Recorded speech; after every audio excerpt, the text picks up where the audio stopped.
Opinions expressed are those of the panelists and do not reflect in any way those of the podcast partners, sponsors, or affiliates. Enjoy.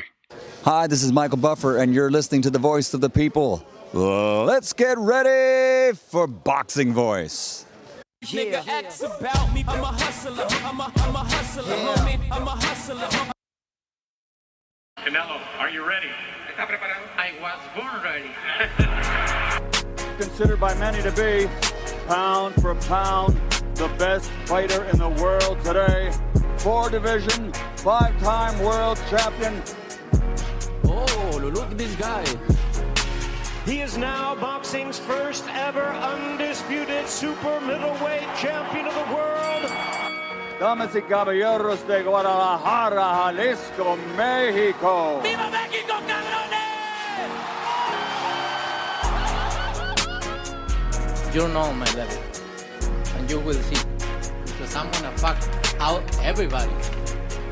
You know, I mean, I would love to fight Canelo. I would love to show the world that I'm the best. I want to get Canelo out here to Houston. So Canelo, where your cojones at? Let's get it. Payday, payday, you want payday. I know that. Man, you fight with nobody. TheBoxingVoice.com. Listos, pelos, chingazos. He smacked the shit out of Canelo in Get person. the fuck out of here, man. Please. I'm gonna knock out this guy. Coronation is complete. All hail King Canelo. Mira, en este momento puedo hacer lo que yo quiera, ¿no? Saul Canelo Alvarez. SDS Promotions. That's funny. You think that's funny? A little bit. Canelo, are you ready? ¿Está preparado? I was born ready. Considered by many to be, pound for pound, the best fighter in the world today. 4-division, 5-time world champion. Oh, look at this guy. He is now boxing's first ever undisputed super middleweight champion of the world. Damas y caballeros de Guadalajara, Jalisco, Mexico. ¡Viva México, cabrones! You know my level, and you will see, because I'm gonna fuck out everybody. You know, I mean, I would love to fight Canelo. I would love to show the world that I'm the best. I want to get Canelo out here to Houston. So Canelo, where your cojones at? Let's get it. Payday, payday, you want payday.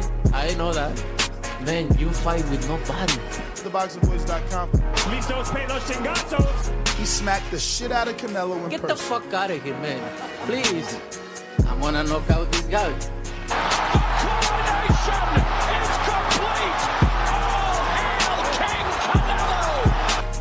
Mira, en este momento puedo hacer lo que yo quiera, ¿no? Saul Canelo Alvarez.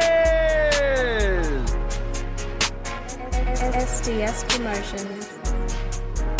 That's funny. You think that's funny? A little bit. Canelo, are you ready? ¿Está preparado? I was born ready. Considered by many to be, pound for pound, the best fighter in the world today. 4-division, 5-time world champion. Oh, look at this guy. He is now boxing's first ever undisputed super middleweight champion of the world. Damas y caballeros de Guadalajara, Jalisco, Mexico. ¡Viva México, cabrones! You know my level, and you will see, because I'm gonna fuck out everybody. You know, I mean, I would love to fight Canelo. I would love to show the world that I'm the best. I want to get Canelo out here to Houston. So Canelo, where your cojones at? Let's get it. Payday, payday, you want payday. I know that. Man, you fight with nobody. TheBoxingVoice.com. Listos, pelos, chingazos. He smacked the shit out of Canelo in Get the person. fuck out of here, man. Please. I'm gonna knock out this guy. Coronation is complete. All hail King Canelo. Mira, en este momento puedo hacer lo que yo quiera, ¿no? Saul Canelo Alvarez. SDS Promotions. That's funny? You think that's funny? Canelo, are you ready? I was born ready. Considered by many to be, pound for pound, the best fighter in the world today. 4-division, 5-time world champion. Oh, look at this guy. He is now boxing's first ever undisputed super middleweight champion of the world. Damas y caballeros de Guadalajara, Jalisco, Mexico. ¡Viva México, cabrones! What up, what up, what up? Welcome back, ladies and gentlemen. Good morning, and thank you for joining us this fine morning. Sorry for the late start, but Mr. Alvarez, he needed some official Haradin merchandise to make him feel properly. We're going to jump right into our first guest. We're going to continue in our theme of bringing on amateurs. This one very young, very young. He was drawn to us after they watched our interview with Jorge Capetillo's son, Dylan Capetillo. And now we're going to have our youngest interview ever. Oh, my God. No one didn't adjust his mic. Come on, guys. So put these on.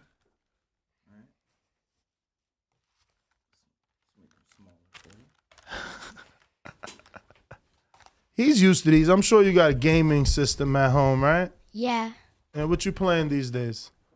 Fortnite and Call of Duty. Okay. Okay. So tell everybody your name, champ. I'm Uzziah Velasquez.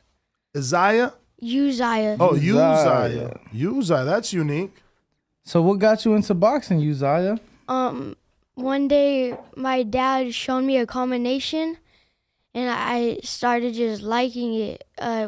My first combination was 1-2-1-1-2. And so from there, so your dad, he showed you how to do it himself, is what you're saying? Or he showed you somebody doing it? No, he showed me how to do it himself.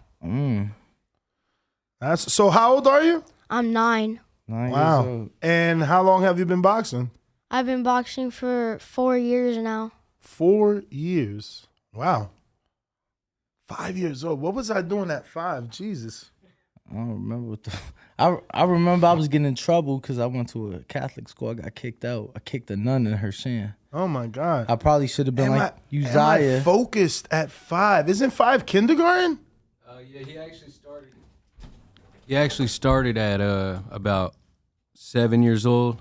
Okay. So it's like going to a gym at 7 years old. Okay. Okay. But 2 years with you. Yeah, he started about 5 with me, but I'm no professional. I'm not gonna sit here and say, I'm a professional trainer. We found Las Vegas Fight Club. It's here in town. Coach Jason, he's kind of been a mentor to me after he's seen my son actually has talent. And he told me, he came up to me and told me right away, he was like, man, if this kid sticks to it, he's going to be world champ one day. That's the key word. Uzziah, man, how do we know that at 14 you ain't just going to be like, I don't want to do this no more. I want to play basketball. I don't even want to do nothing, Dad. I'm tired of running miles, tired of doing sit-ups. How do you know? Because I love the sport, and I want to keep doing it for my whole life. So you want to be a professional boxer? Yeah. Why? Just because I love this. I like it. It's the environment, and I love being at the gym, running, jump roping, meeting all the pros. So you don't mind getting punched in the face? Uh-uh. You're supposed to say, I don't get punched. I'm too slick. I'm too swift. Nah, I'm joking. All right, man. Well, listen. So you got 7 amateur fights, right? Yeah. So talk to us about your amateur fights, right? Because we talk to these pro fighters all the time, and they talk about it way after the fact. I want to know what it's like right now. So talk to us. What was it like having your first amateur fight? It was actually a cool experience. It was at Utah. I forgot what the gym was called, but I got like the kid like 3 times. Damn. Wow. Oh, so you got some pop. He got standing 8 count. Okay. You know. Yeah. He didn't drop him, but I got you. in the amateurs, they right. they like to Yeah, I got you. you know. We understand the standing 8. Yeah, I'm familiar with having 3 standing 8s on your first fight. I actually had 3 standing 8s my first fight, so I can relate. I know what that's like. So how'd that make you feel to get those standing 8 counts? It made me feel good, and it made me feel I knew I was gonna win the fight, and it made me want to keep boxing. That's definitely a feeling that people keep chasing, and that adrenaline. So 7 amateur fights. So how often is he fighting? Well, we actually just fought this weekend. He had a tournament. We got the loss. He'll tell you about it. He knows how to take them already. You know what I mean? Receive the wins and take the losses. So how was it? What happened? It was good. The kid just kept on like hugging me and pushing me on the ropes. And then like every time he pushed me, he just kept hitting me. But I was getting him with good shots. And yeah. He actually moved up in weight too, like 5 pounds. 5 pounds. He's 60 pounds. He weighs 62. We fought at 65, kind of, being lazy for this last couple weeks. It was a short notice fight. And I was like, you know what? You look strong in the gym. We're not going to do this 2-pound little weight cut. Go ahead and sign you up for 65. And he went and he did his thing anyway.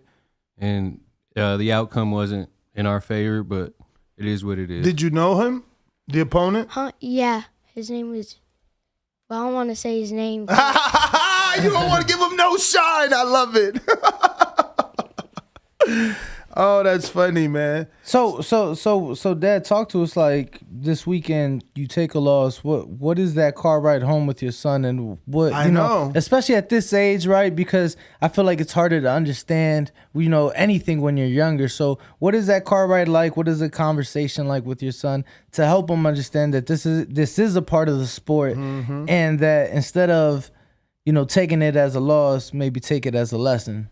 Right, yeah. Well, I definitely explained that to him, and it's not so rough because he feels like he didn't lose. So in his mind, he's thinking, man, I didn't even lose, Dad. I explained to him the things that he needs to work on and what he did wrong. But honestly, the very first loss we ever took was at Junior Olympics.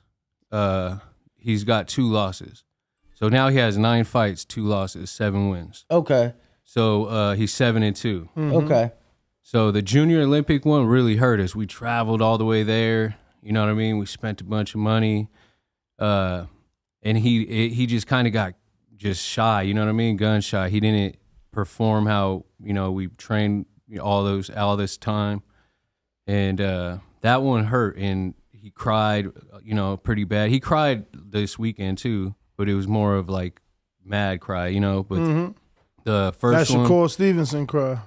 Honestly, man, just being there for him and motivating him and encouraging him through the losses and explaining to him, like, look at Canelo just came off a loss. That was another good thing that just happened. Yeah, you know what I mean, to give him some motivation off of this win. Yeah, no, definitely. Absolutely, to show that even the best lose. So it's funny because today's show topic is pound for pound. Yes. And we're like, there's that debate because he's still an undisputed world champion, right?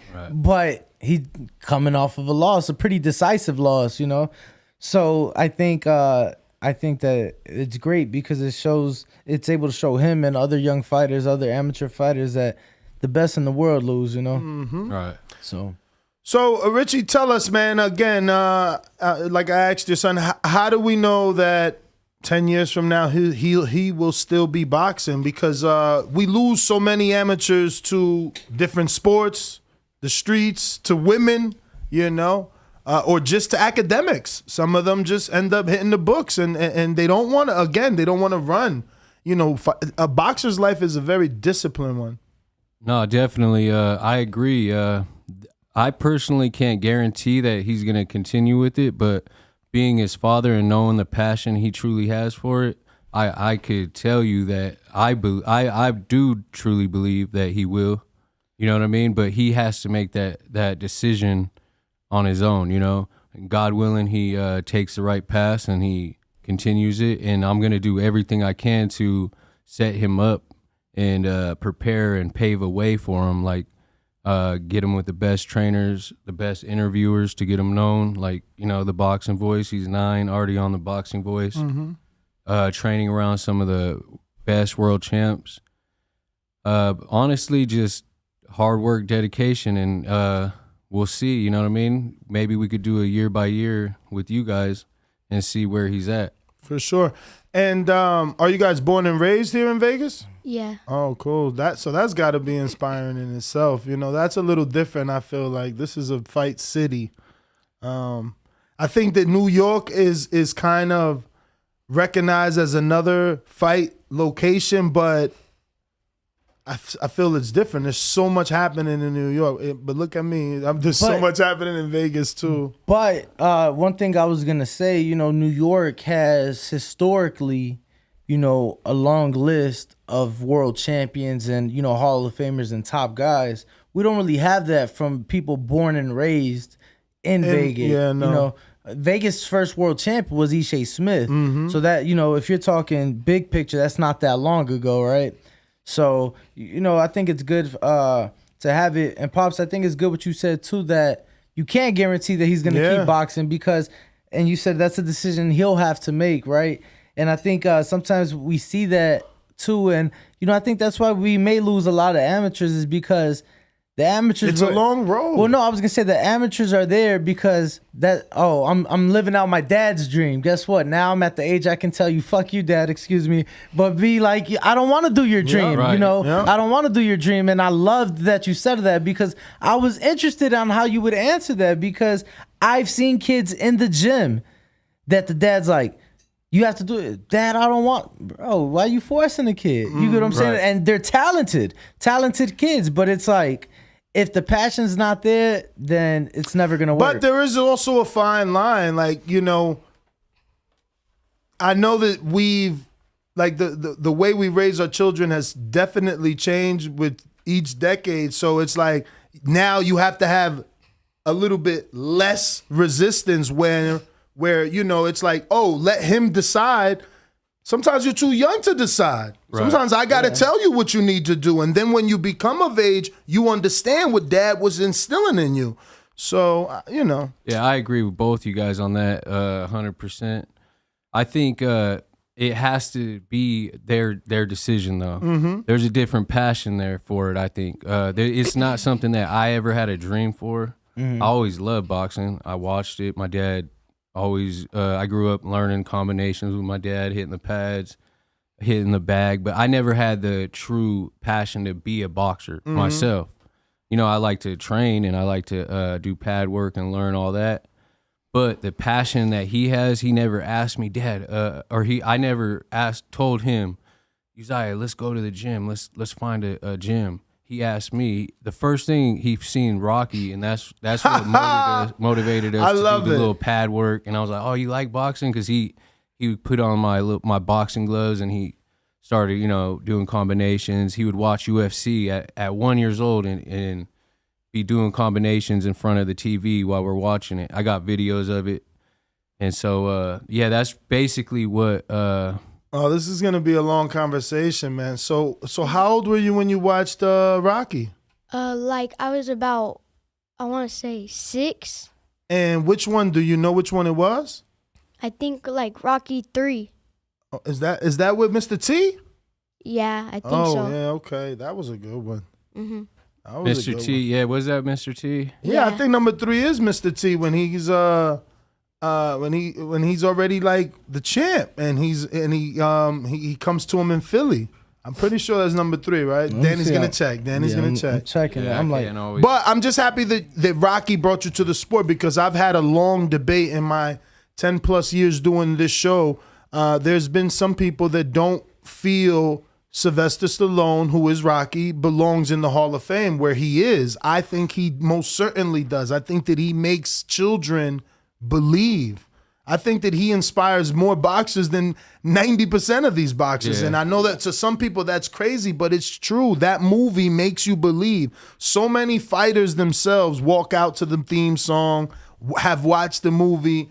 And look at this kid, 6 years old and inspired by a fictional movie.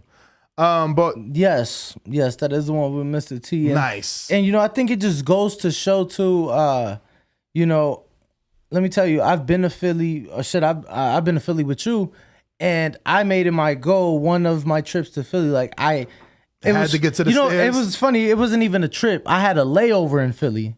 And I had already been to Philly like 4 or 5 times. Never ran the stairs and never saw the Rocky statue. I had a layover in Philly, and I called an Uber down there, ran the stairs. But who has a statue of a fictional character? You get what I'm saying, in the heart of their city. Like, he's made an impact and obviously made an impact for you. Of course. What was it about the movie? When I seen him train and then I seen him fight, and I was like, oh, that looks fun. It does, though. It does, man. So would you say that Rocky 3 is your favorite movie? Your favorite boxing movie? Yeah, probably. Favorite boxing. Have you watched the new Creeds? Huh? Yeah. I like Creed. See, the one I like too, you hate. Which one? Southpaw? Yeah, I'm not a fan of Southpaw. I like I'm not Southpaw. a fan of Southpaw. What about you, watched Dad? it? I don't think I watched that. It's with one. Jake Gyllenhaal. And 50 Cent in it? Nah, Is 50 in it? Yeah, 50 I didn't even notice him in Yeah, it. 50, it was funny because around the time he came out, I'm pretty sure 50 was still involved in boxing, and he was playing the manager. Okay. 50 played the manager of Jake Gyllenhaal and then the manager of the guy. I just felt like there was so much blood in that movie. It was so fake. Jake was always getting pounded. It was crazy. Whatever. So, who's your trainer? Jason Gallegos. He sounds so familiar. He does. Yeah, he's Cameron Krell. Okay. That's why. No, someone else though. Yeah, Gallegos is. I've heard of he's him. well known. He's been in a lot of top ranked fights. Okay. Been on ESPN. I couldn't name every fighter that he's been, a trainer of and stuff like that. No, I got you. But his son is actually 18-time national champ amateur, Kaipo Gallegos, and he's up there with that Jermell Moulton. Okay. Jermell Moulton actually goes to our gym as well. Okay. So for you as a father and, going through the process, like you said, you're no pro.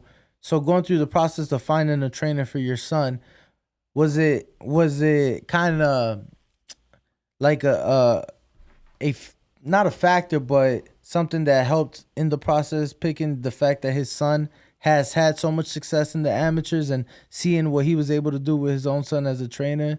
Did that help you in the process of picking him, or? You know what? To be honest, that didn't even cross my mind at first, but it definitely now, like looking at it, I'm like, wow, that just worked out perfectly. Oh, so you just went there casually? Yeah, just kind of casually. At first, I noticed all the belts and all the hype Kaipo has in the amateur world, but what really the passion that the coach has for Uzziah, and you know what I mean, he really puts a lot into it for Uzziah without us having to do anything extra. You know what I mean?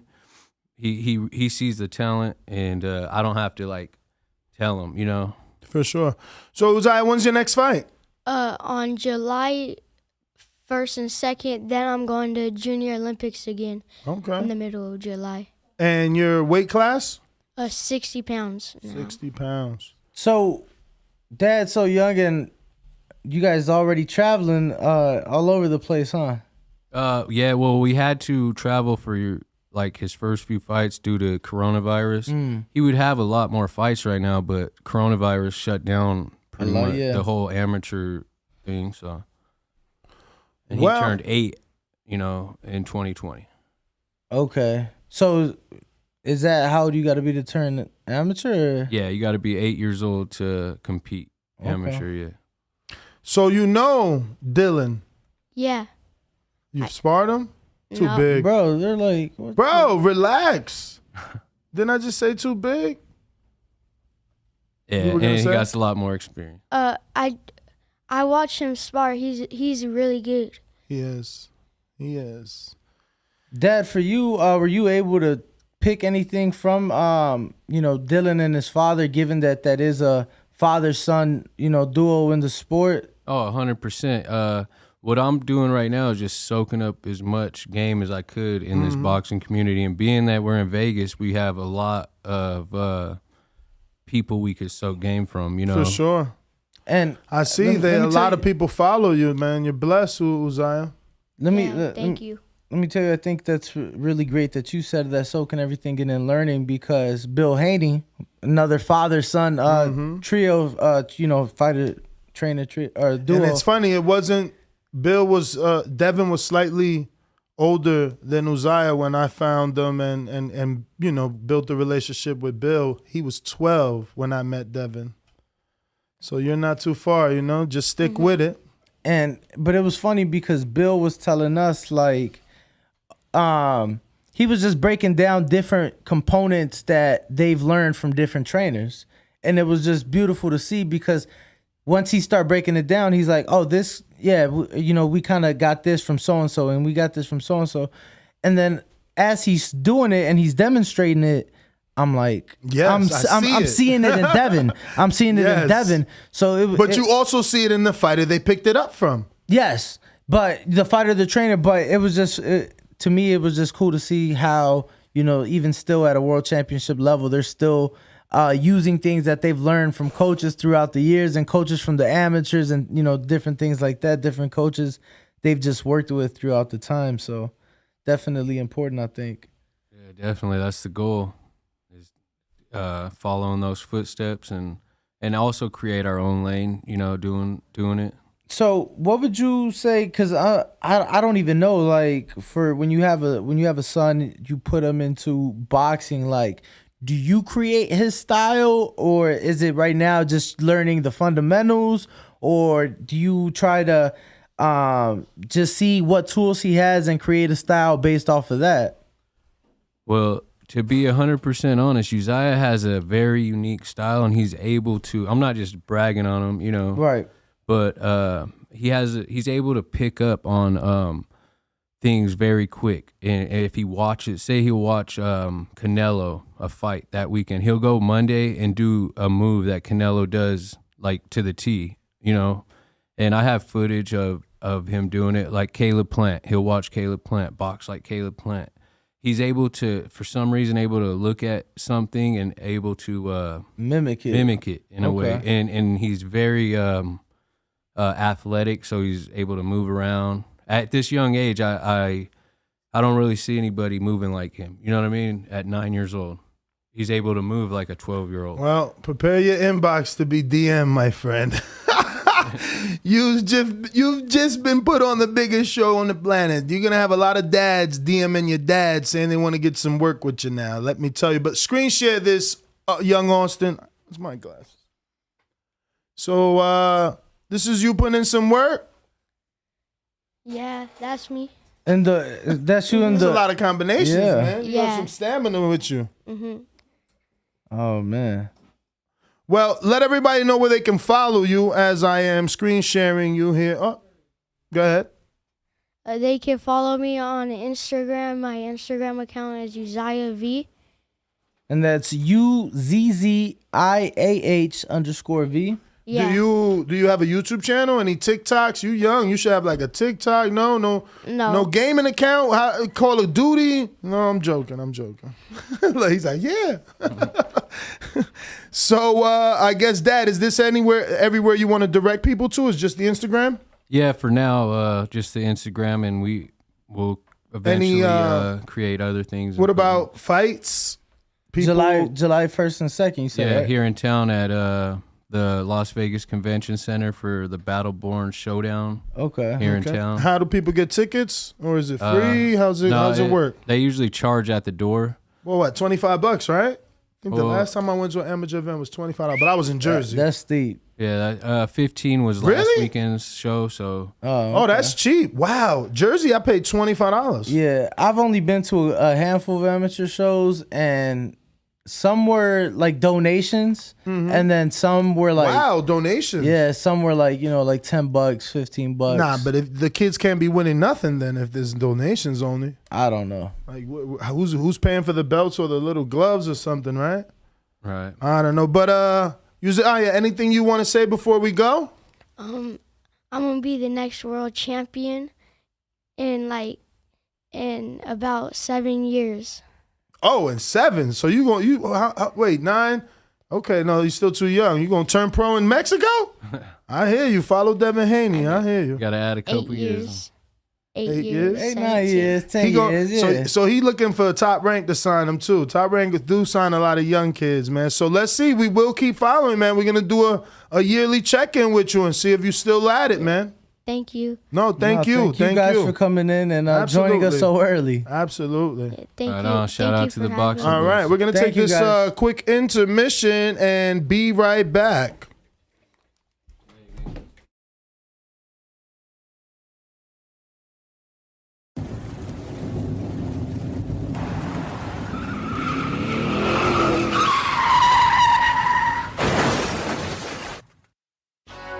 We have new video from a crash that sent welterweight boxing champion Errol Spence Jr. to the intensive care unit. The crash ejected the boxer, but miraculously, he is expected to be okay. TheBoxingVoice.com. It's been a miracle, and I'm a blessing from God that, I haven't had anything serious that would have me out for a year or two, or just would have been, ending my career. None of them guys wish that I wasn't back so fast, but I am back, and I want to fight the top names in the division. I have to ask you about your eye. We were all worried about you when you had to pull out of the Manny Pacquiao fight. I want to fight, so you could have got that. Yeah, one eye. I got another eye. WBC and IBF welterweight champion of the world. That's why I sound back, and I told people I didn't want to tune-up fight. I've been getting a second chance at life. And I've been getting the third chance at boxing. Nobody's avoiding Terrence Crawford. There's big fish on this side too that, I gotta fry. Like I said, I'm gonna get these belts over here, then I'm gonna come take Terrence Crawford belt because I said I'm gonna be undisputed welterweight champion of the world. SDS Promotions.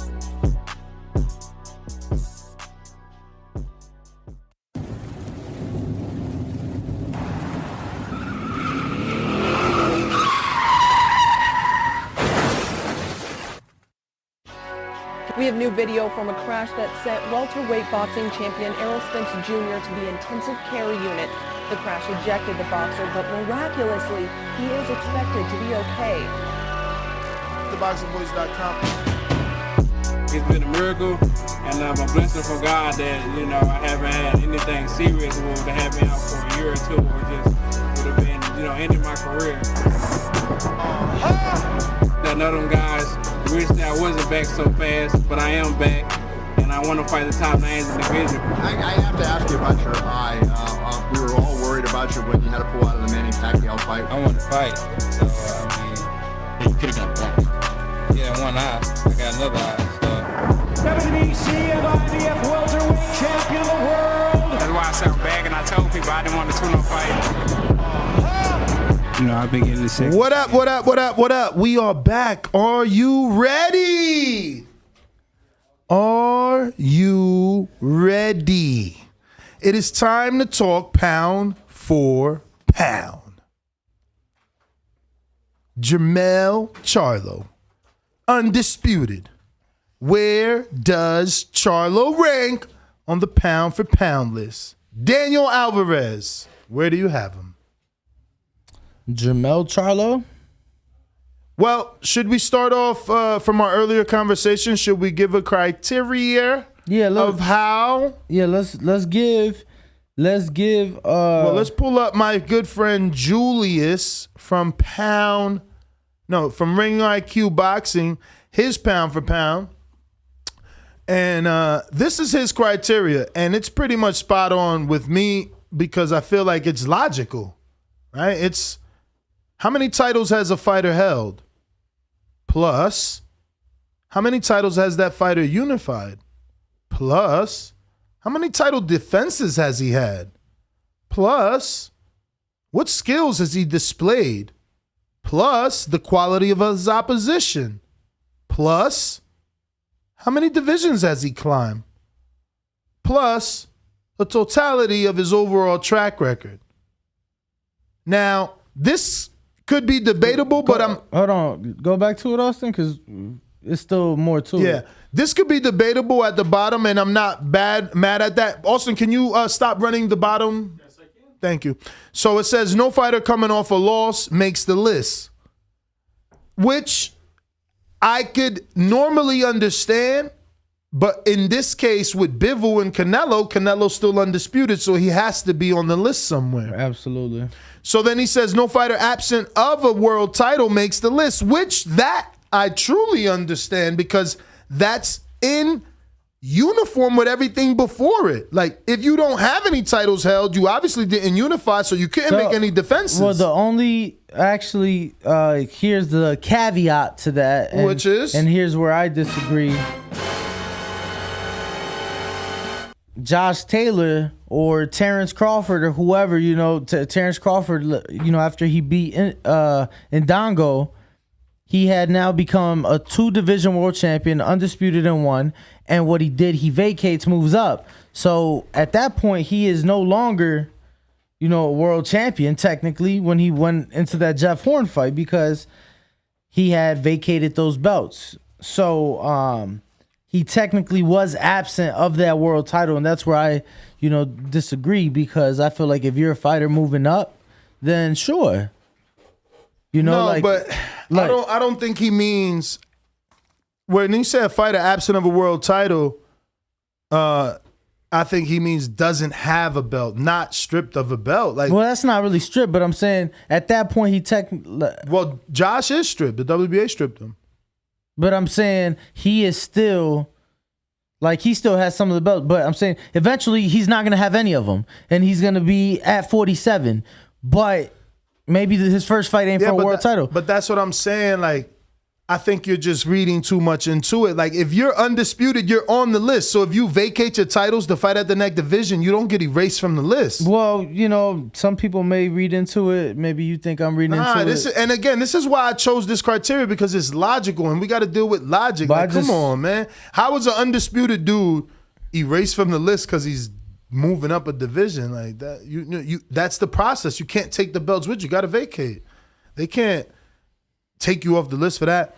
And this is the final thing that I agree with, which says defeating a pound for pound gets you on a spot on the list. That's how it should be. I mean, obviously that's not spot on with what I agree with or what I like to say. Obviously, I like to say if you beat me, you take my spot, not a spot. Well, based off the criteria, that would be impossible.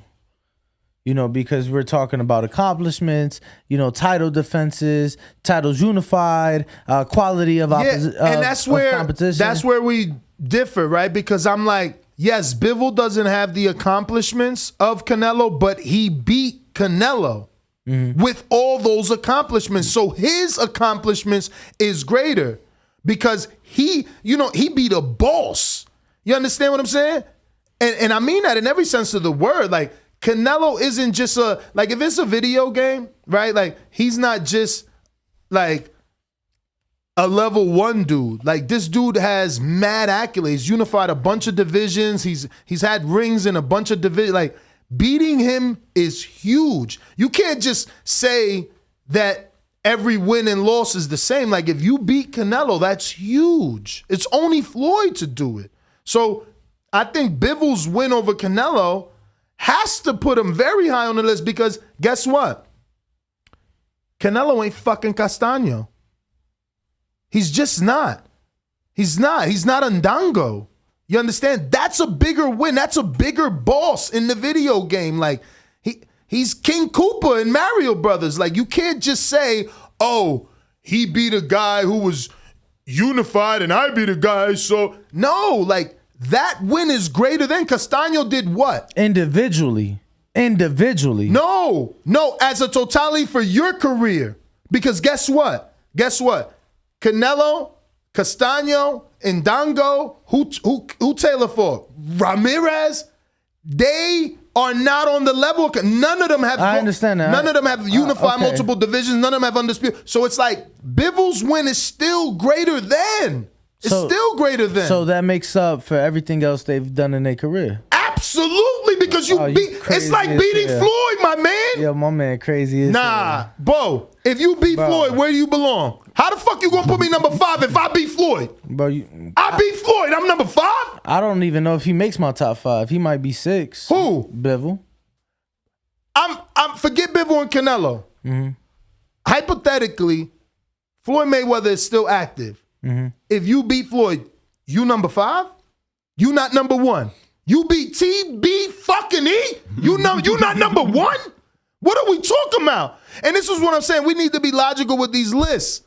How do you beat the man of all mans? Bro, because and now you're not number 1. Now you're not the man. You still got to go fight some other. You should be top 5. I don't think you should definitely be number 1, even though you knock off the number 1. But you should definitely be top 5 if you knock off the number 1 guy. So who goes ahead of Bivol on your list?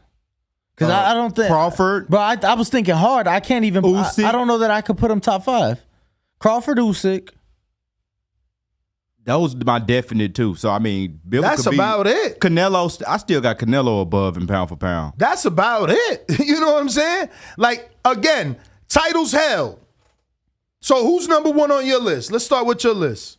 On my list, Terrence Crawford. All right, and he's held multiple titles in 3 divisions. Cool. Who's your number 2? Usyk. All right. I will say. Let me say this one thing. If he would have beat Canelo at 168 and won all those belts, that rises him a little bit higher. Nah. What? Nah. See, that goes into titles hell. No. That's an oxymoron. He just said he's still undisputed. So you beat him. I don't need those belts. That's what I'm trying to tell you. I don't need that sanctioning fee. The world knows I beat you. You ain't no champ. It ain't about the sanctioning fee. This is about going down in weight and proving that pound for you can go down and win. I don't need no fucking titles. That's what you don't get. What do I need those belts for? The world knows I beat you. The number 1 criteria on the list you pulled up is titles held, if I'm not mistaken. On the pound for pound criteria. Right, that's what we talking about. But did Marquez ever give Pacquiao that rematch? No. Did he want it? Yes. What he holds over him? A fucking knockout. What does Bivol hold over Canelo? A win. What does Canelo now have to do with? Live with that loss and have to speak about it. You gonna fight the rematch? Are you gonna take the rematch? And what about the Russian? And what you gonna do? And what happened that night? He gonna, man, you kidding me? Let me tell you. all I'm saying is Bivol was a better man on the night, and Bivol may be the better man on every night, right? Yep. But against Canelo, but at the end of the day, his accomplishments are more than Usyk's accomplishments more than Crawford more than. So one win in my eyes does not surpass everything you have done throughout your career. But you phrasing it wrong because it's not wrong. Yeah, because it's not surpassing. Canelo's still who he is. He's still who he is, and his accomplishments keep him on the list. Bro, you literally said that it was bigger. The win was bigger than the accomplishments for Bivol. Maybe for him, for his career, but as far as like what it's worth and what it means, like, bro, Canelo still is on that pound for pound list higher. Crawford, Usyk, like, yo, okay, so let me try to explain it backwards, right? You cannot just call Bivol's win a regular win, right? Because no one else on the pound for pound list holds a win as great. Correct. No, again, right here it says quality of opposition. Yes. Bivol has beat the greatest fighter on the goddamn list. There's no fighter greater. There's no fighter more accomplished. There's no fighter that held more belts. There's no fighter greater than. Mm-hmm. So again, using the criteria, Bivol has now surpassed everyone because he beat the guy with the most titles held. Why are you looking at just one of the criteria things, though? Come on, bro. Like, what are you doing? No, I'm going down the line. He beat the guy with the most titles held because he held in 54, 60, 68. Bro, what you're doing right there, Bivol beating Canelo qualifies him for quality of, what is it, competition? Opposition. Competition. That's it. That's it. Oh, yeah? Just because Canelo did it, why the fuck do it matter? Yeah, he beat him, bro. That's it. Quality of competition. That's it. That's it. That's it. Okay, So don't list what Canelo's did for Bivol. For Bivol. So for Bivol, quality of competition, which no one on the list has an opponent that great. I agree. Okay, cool. Divisions climb, he doesn't get anything. Correct. Overall track record, he beat the fucking unicorn. Okay. Skills displayed, he outboxed the GOAT. Okay. Titles held, his motherfucking own, because he ain't losing. Okay. What more you want? So Okay. out of 5-6 things, he missing what? He missing, bro. Oh, I didn't even say title defenses because he defended it. What are we talking? Bro, So we outside of- talking he ain't unified. We talking he ain't unified. And what else really? Because titles, divisions climb. I'm sorry. He ain't unified, divisions climb. That's it. And outside of Canelo, who's his biggest win? What? Bro. Okay, Joe Smith? No, but listen, now with the Canelo one, that's the cherry on top, but everything else looks better. Because look, Joe Smith is now also a champion in a unification, who he beat.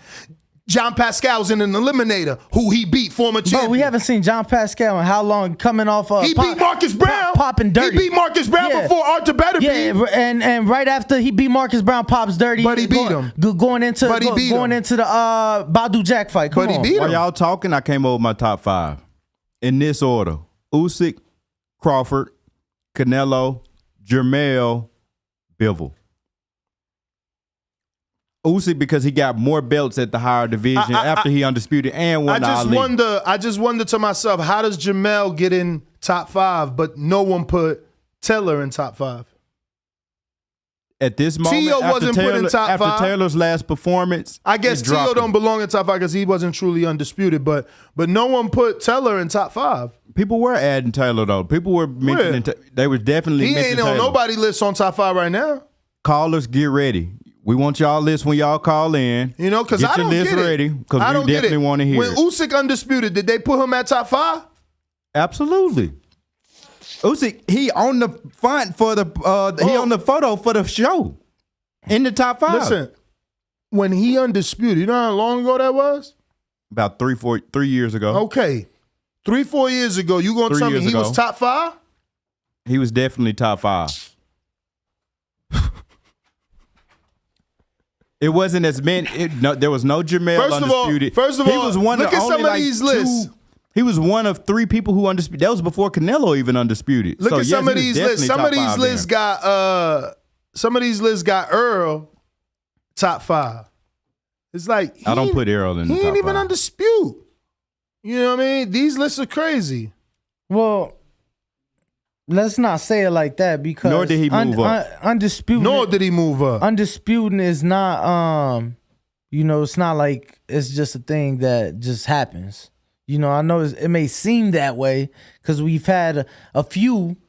Yeah, but that's what's called the bar has been risen. Yeah, but what I'm saying in this generation, we've gotten about 4 men that done it. So now it's tougher to get in the pound for pound, just like it's going to be tougher for these people to get in the Hall of Fame because there's so many good people now. And I agree, but what I'm saying is getting 3 out of the 4 and being in potentially negotiations or at least talks to fight for the 4th. My man giving credit for shit that ain't even official. No, I'm just saying, but bro, you acting like he don't have 3 of the 4. Bro, you acting like you forgot the criteria. He ain't move up in divisions. Not yet. Okay. Yeah. So, what we talking then? Yeah, I mean, you bitching about him not being undisputed. You trying to take Bivol out for not doing 2 out of 5? They already saying in the chat that I don't like Errol Spence just he because I didn't bitching put him about in my Errol top not 5 being pound for pound. undisputed, even though he got 3 of the 4 and is looking to fight for the 4th, but it's saying he ain't moved up. But he's accomplishing everything that needs to be accomplished in his division, and is looking to accomplish even more. Okay. You speaking So of Errol? But yes, but that's what I'm saying. He got one more fight, and if he win this fight, he definitely top 5 pound. But this is what I'm saying, right? But he hasn't. When on the list currently, there are people that have done that. and that's so he can't be ahead of them. Yeah, and that's all I'm arguing. And that's all I'm arguing. and that's cool. Usyk, let me make my case. Usyk has already undisputed I'm not the saying division. I'm putting up. everybody. So you're making a pointless Crawford case. has already we undisputed. agree on that. Can I finish? Crawford is Yeah, go already ahead. undisputed Pointless case. and moved up, right? So that's 2 people. Inoue, he hasn't been undisputed, but he unified and moved up. Donaire unified and moved up. There's so many people. Josh Teller undisputed and is about to move up. You know, he's not missing a belt. So he should be ahead of Earl.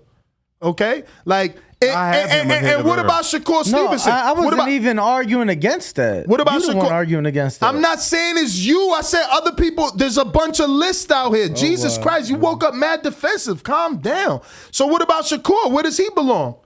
He's a 2-division unified champion with a great win over a top 5. So what are we? And I ain't saying top 5 pound for pound. I'm saying top 5 in the division. So what are we talking about? Like y'all so quick to put Earl at top 5 when he's only in his division. Shakur's in 2.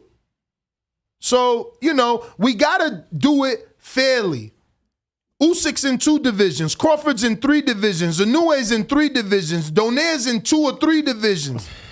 You understand? Teller is en route to the 2nd division. George, only Jack fought an undisputed champion. Kambosos hasn't even fought. Let me read these an super undisputed chats. champion. Keep in mind, this week on Thursday, the David Vinny Reed-ass raffle will begin. Like $10 super chat or more, you are entered. 15 to get the glove, 15 to get the hat, but $10 to spin the super chat wheel.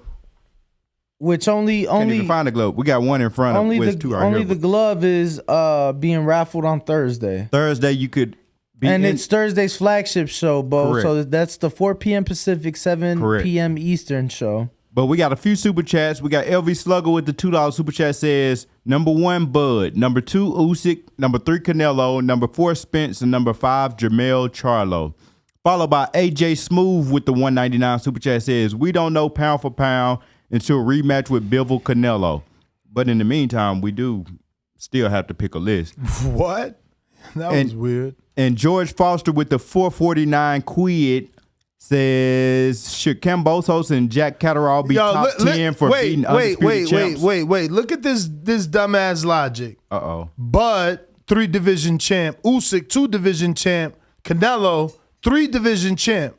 He's a Spence, 1 division. Jermell, undisputed in 1 division. How is that backwards? Like, that's what I'm saying. You see, there's no common sense there. How is Errol, who didn't move up, greater than Jermell, who fought every champ in his division like Errol wants to do and has already undisputed and is already considered the lineal champ, the Ring Magazine champ? Like, this is all I'm saying. We have to use logic. Just because he's your favorite fighter, you can't put him ahead of someone without actually accomplishing what the other person has done. Like, Jermell deserves to be ahead. Even Earl himself said it. Pull up his tweet. Did you see that? I saw it. Pull it up just so, you know, when you get a chance, just so that people see that even Earl himself said, take me off the list. But Jermell belongs there. Well, I definitely ain't take Earl off, but I do have. But he said it. Nah, you got Errol in your top 5, Danny?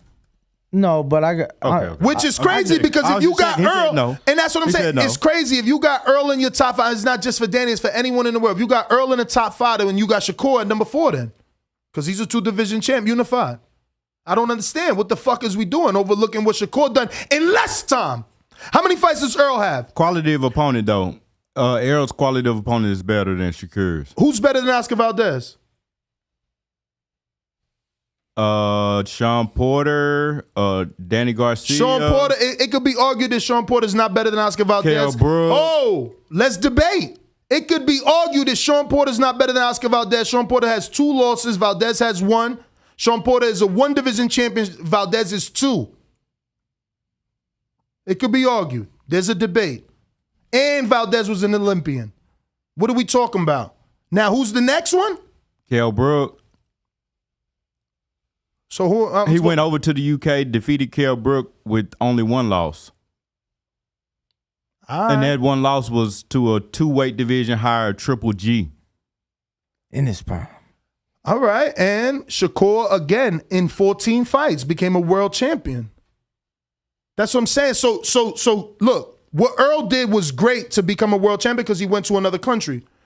What Shakur did was just as great because he did it in half the time. Is Shakur's division better than the 147 division? How many fights did Errol have? Because I don't want to say half the time. I think Errol did probably have like 16 or 17 when he won that title, right? How many? I'll tell you right now. Yeah, I'm not because I know exactly Shakur sure. was under 13 or 14, right? I think he got his at 13 or 14 with that first fight with Joette. I'm just saying, I'm just making a case for a dude that's moved up 2 divisions, been a champion in 2 divisions, unified another one, has a silver medal. Errol was 21-0 when he fought Kilbrook. 21-0. How many fights did Shakur have when he fought Joette? 14? That's what I'm saying. But it's an argument. It's an argument. That's all. I'm not saying Shakur's accomplishments are greater than. I'm saying there is a fucking debate. There's a debate. Yeah, bro. So I don't know. I just feel like what? Who you debating with though? The people ain't calling in and saying this. You talking about what you seeing in the chat? No. Why you keep saying chat? I don't give. No, I'm talking lists. So are you not looking like what list? Because you literally saying I'm looking at the list people is putting and so and so top 5. Okay, so the one we're talking about in question is LV Slugger, which is a super chat. List I'm talking about is pound for pound list from Ring IQ, Ring TV, ESPN. You understand? I'm talking about what you talking about? You keep trying to argue with me, bro. I just talk boxing. You look at he picking a fight. Like I'm talking facts. This is lists that are out here. You know, these are pundits that are making these lists. And I'm just debating. So which one of those have Errol top 5? ESPN. Ring has him number 4, champ. Ring has him number 4, and then Ring IQ has him 1, 2, 3, 4, 5, 6, 7, 8, and then they got Shakur 9. That's my argument. That's what I'm saying. Like everybody basically has Shakur behind when it's like he's a 2-division champ. How are we giving Errol all this credit? He did it in 1 division. This man did it in 2 divisions, and he did it in less time. How many fights did he fight Joette? I don't know. Jesus Christ, I'll get my own answer. I get you. You don't want to shoot me no bail. You don't want to help my argument. That's crazy because this your man's. He should be my man's, but he fuck with you way more than me, and you ain't even defending him. Bro, he gotta make a case. He's a 2-division champ. He had 12 fights when he fought Joel. 12 fights. And how many you said Errol had? 21 fights when he fought. Bro, so how many fights does Shakur have and he unified in the 2nd division? You talking about I'm not defending him, defending him. Because that's Loma's argument. He did it in a short amount of time. Everybody talk about him trying to be the champ in 2 fights. Him unifying in a certain amount of fight. Shakur is doing it too. Shakur, look, I'm going to put it to you Shakur record coming together though. Oscar Valdez, Jermell Herring, Jeremiah Nakatilia. I mean, he did just knock out Burchelt. Joel Gonzalez, Toka Khan, Pitufo Diaz. You know, he got a decent resume. Yeah, it's coming together. Got a decent resume. Top rank diet. They eating healthy over there now. Got a decent resume. I'm just making a case for my man because everybody making a case for Errol. So I'm making a case for a 2-division champ, for a current unified champ.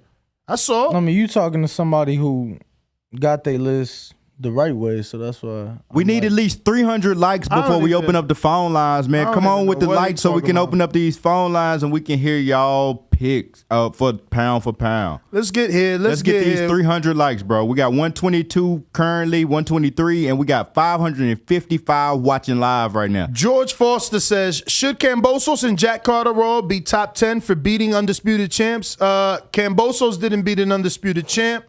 And Catterall, he didn't get the official decision, so that's going to be very difficult. Now, you can be a Mike Coppinger and definitely put Catterall on your list because these lists are up for interpretation. He got Catterall on the pound for pound list? No, but he had Castano ahead of Charlo before the rematch. That's why Charlo went off on him. Because even though it was a draw, he put Castano ahead of him. Yeah. So that's it. Charlo ain't fucking with you now. Erazestro with the $10 super chat, fat $10. He says Usyk has been on Usyk's been on the ring pound for pound for 160 weeks, so a little over 3 years. Also, I didn't get my spin yesterday. Well, you'll get 2 today, Errol. They're going to have a whole house dripped out of them gloves, and they're going to start a little boxing camp out there with all the merch that Errol Zestro been winning. You still ain't put the Gomez glove on here. We're going to add the Gomez glove on there. It's coming.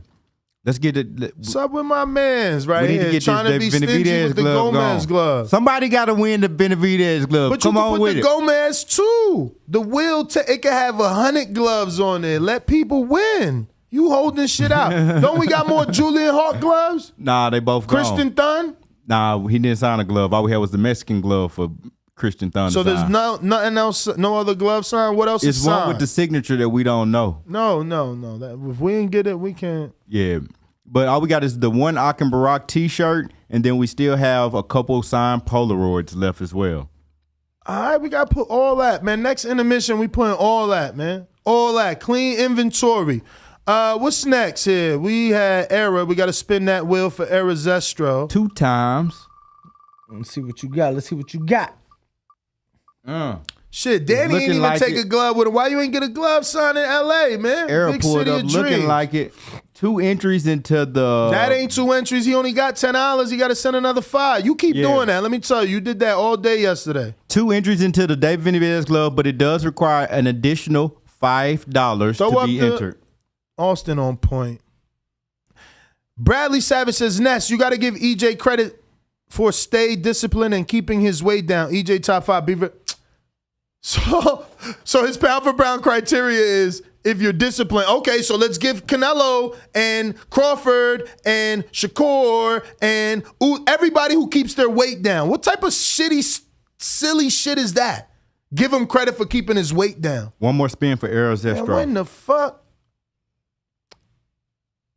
It's actually not one more spin because he sent 10 and 10 yesterday, and it's 15 for the glove, remember? So he entered into the raffle. Yeah. Thank you.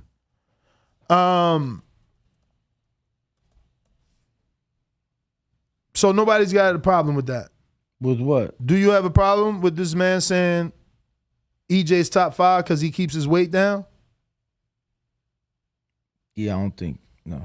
Thank you. I mean, could someone say something? Why I got to be the only one to respond to this shit so it can make me look like I'm the mad lunatic here? You are the mad lunatic every day. Motherfuckers is not talking logically. But that's why people come and show up, because they like you. But that's not logical. He's top 5 because he's disciplined and keeping his weight down. What the fuck? George Foster in the UK says Kambosos has a better resume than Shakur. This boy crazy. Well, it can be argued that he's not lying. He got the Mickey Bay win. Tio is a bigger win than Oscar. And then his secondary win for Shakur is champion Herring. Why is Tio a bigger win for because he had more belts. That's it. And He's not undisputed, he just had more belts. The only person Oscar Valdez beat that, like Burchell and then a guy from the UK. Yeah. So Shakur's a greater Tio's a greater win than Oscar, and then Kamboso's second win is Selby, which is still a greater win than Joette. It's still a greater win than Joette. Okay. It could be debated because Joette was undefeated, Selby was already beaten. Okay, Shakur. What about Jermell Herring? So that's a greater win than Mickey Bay.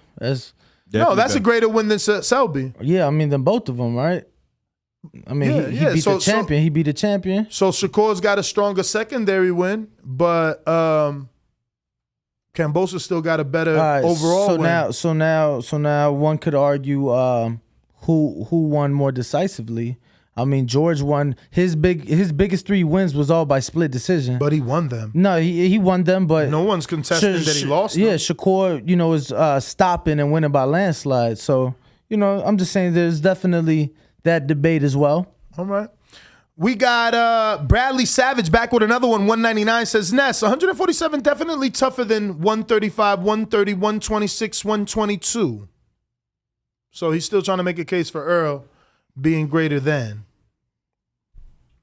All right. If we're going to say that, just remember we got to discount and discredit Terrence Crawford, who didn't Undisputed at 47. So again, that with that logic that Bradley Savage wants us to use, it would be unfair. Because it doesn't matter what division you undispute. You did what you did. Absolutely. You understand? You're trying to make it less than to help your man.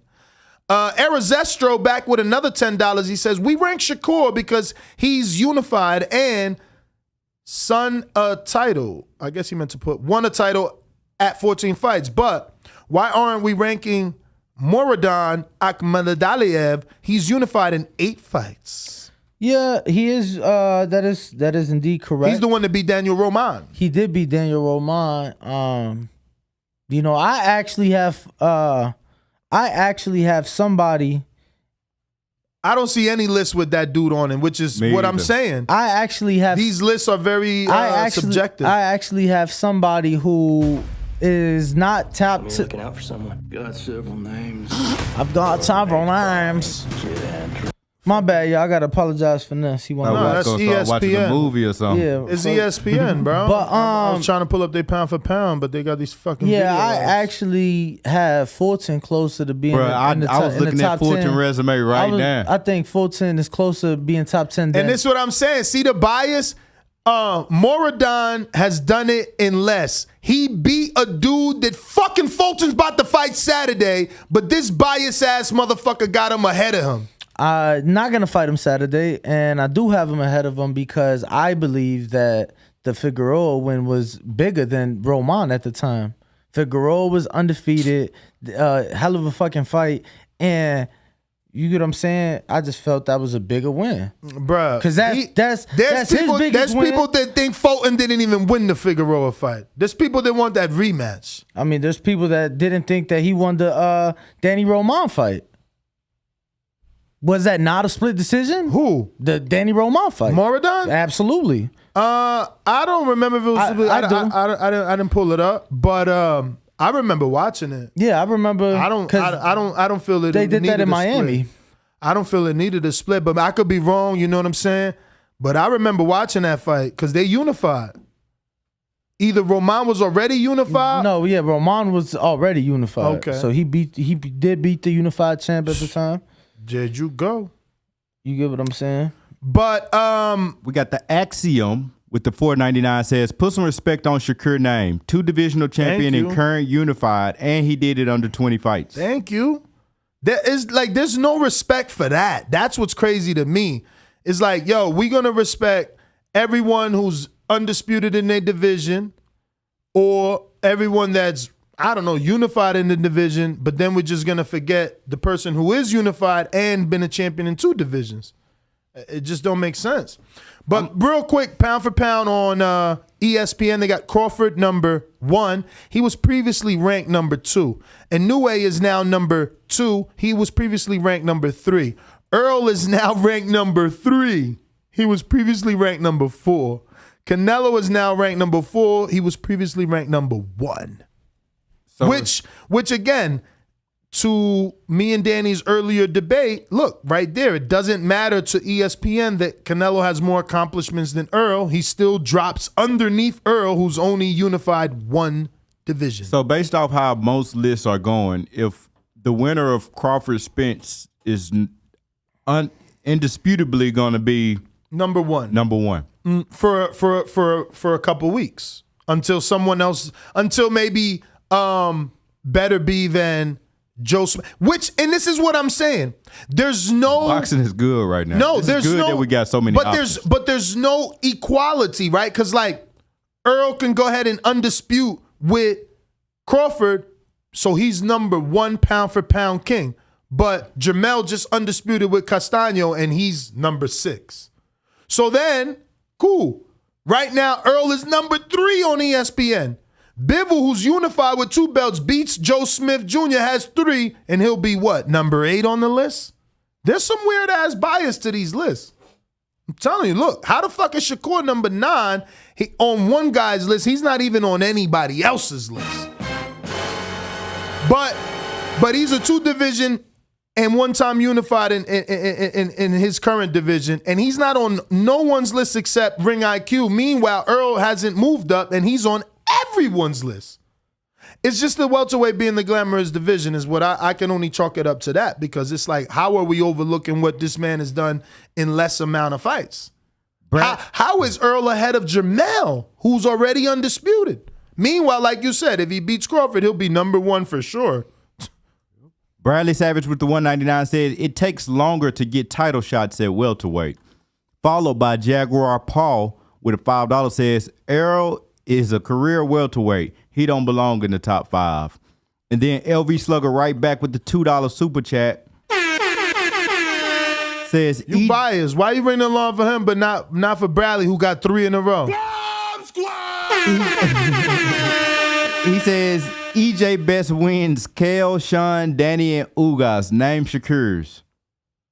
Oscar, Heron, Joette, Pitufo Diaz. Pretty good. What? He be the current champ, just like Errol be the current champ in Heron. What? I mean, it's literally like Shakur then Earl on my list. So. Of course it should be, because it's titles captured, divisions conquered. You know what I'm saying? If you didn't move up, you ain't move up. Like, my man got one more accolade than you. I don't know how it's so hard to debate. 100 more likes and we can open up the phone lines so we can hear you all's pound for pound. Top 5. We don't want top 10. We just want top 5 pound for pound. 100 more likes. We'll be at 300. We got Jaguar Paul. Got that one. We got LV Slugger. Bomb Squad! Jeff Dixon. With $20 super chat. Big one, big one. Payday. You want payday. I know that. He says, so what about a guy like Marvin Hagler, who was king of middleweight and stayed and defended his title against everyone and didn't move up? He wouldn't make your list, ? I mean, they put Gennady in the pound for pound and he never moved up. He been on the pound for pound. He got off, I don't know when, but Triple G got bodies though. He been on the pound for pound. He got a lot of bodies, just like Marvin Hagler had bodies. Can we spin the wheel for Jeff I'm pretty Dixon? sure Hagler moved up. If we box right, you'll see.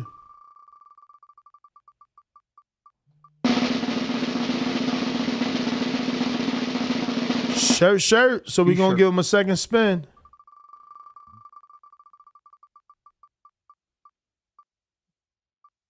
Two entries into the T-shirt raffle. That's good for Jew. Jeff Dixon and Jeff Dixon. And then we got Average Boxing Fan with the 199 says, why is Shakur even in this topic? Laughing emoji. Who has he beat? We done named it like 3 times. I mean, like 3 people. wait. So Oscar's not a greater win than Castano? Or is Castano somehow bigger win because it was the last belt? Because then that makes Caleb Plant a superstar too, because he was the last belt. Like, what are we talking about? And Castano had a draw with Laura. What are we talking about? Oscar Valdez, I mean, he did have that funny fight with Conceição, but before that, he had the knockout with Burchell. No, before that, he popped hot. And then before that, he had the knockout with Burchell. So facts. I mean, he said, who is he beat? I'm letting him know. No. We got Sean back with another one. I'm going to ring it again for you, Sean. I mean, I don't know why I'm saying Sean. Ain't it sad? Wait. Sean was the guy from yesterday. Let's see what he got to say today. M. Yeah. Oh, yeah. I confused him with Bradley Savage because the same color avatar. You gonna read it? You want me to read it? You got it. He said, Errol Spence Jr. simply fought better comp, even though it's only one division and is a bigger draw for boxing fans. Oh, look at this. No slight towards others that have done more than 2. Now it's about tickets sold, so then Crawford got to get out of number 1 and put Canelo back, right? Your logic makes no sense. He's a draw to boxing fans. So then Canelo and AJ are 1 and 2. 1 and 2. If we're using your logic. Man, I ain't heard that name, AJ, in a long time. I'm just saying, he sell the most tickets, 1 and 2. Ooh, 80 more likes and we can open up the phone lines. It's moving fast. Let's go. Show some love, bro. The like button is free to hit. And there's a lot of people waiting on the phone line to hop on. It is. It's loaded. It's 1, 2, 3, 3.5 lines full.